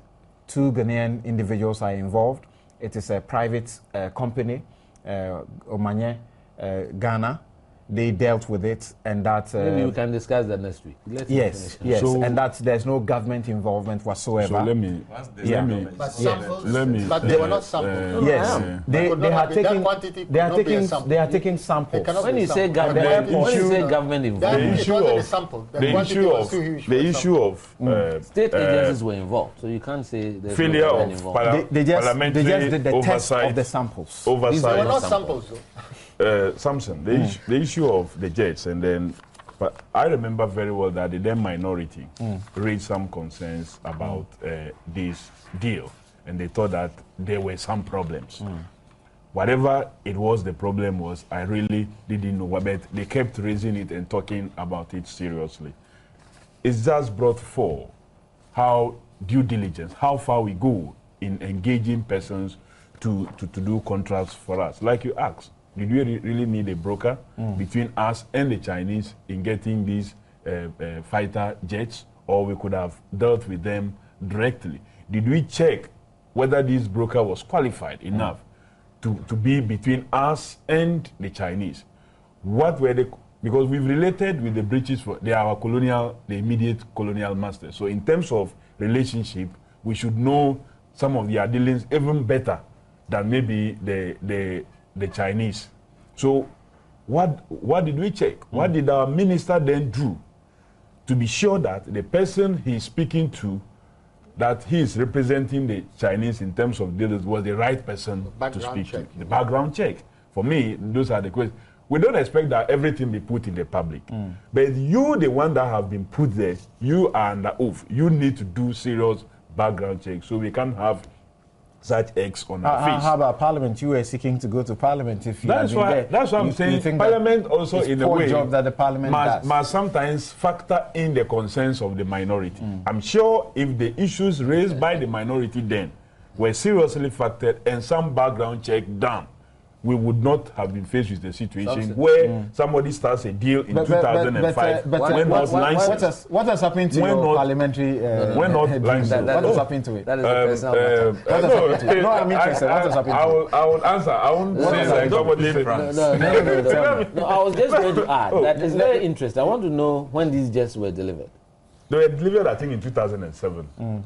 2007. Were they delivered in 2007? Yeah, I think in 2007. I remember I was reading a story where even this gentleman who has been sentenced came down to Ghana for the presentation ceremony. Okay, I have just a minute to go. I'm still interested. What's happening to your parliamentary ambition? Oh, when you realize what happened, some persons in the leadership thought that they didn't want me to go. But I'm not really bothered because it was a call from my people. I wanted to serve. I had to respond to it. I went there.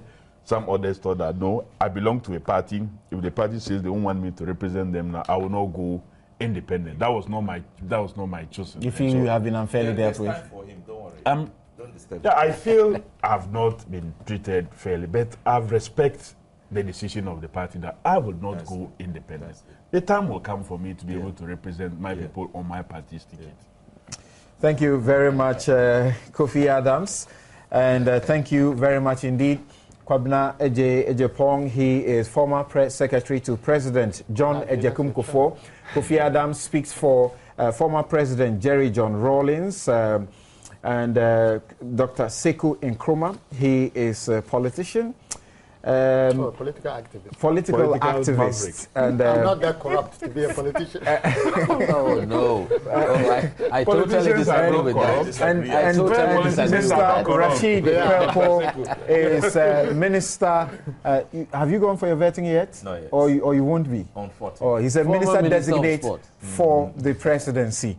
My name is Samson Ladi Ayanini. Have a good afternoon. This show was produced with the leadership of Sedem Ofori. The news is up next. I expect you to be there.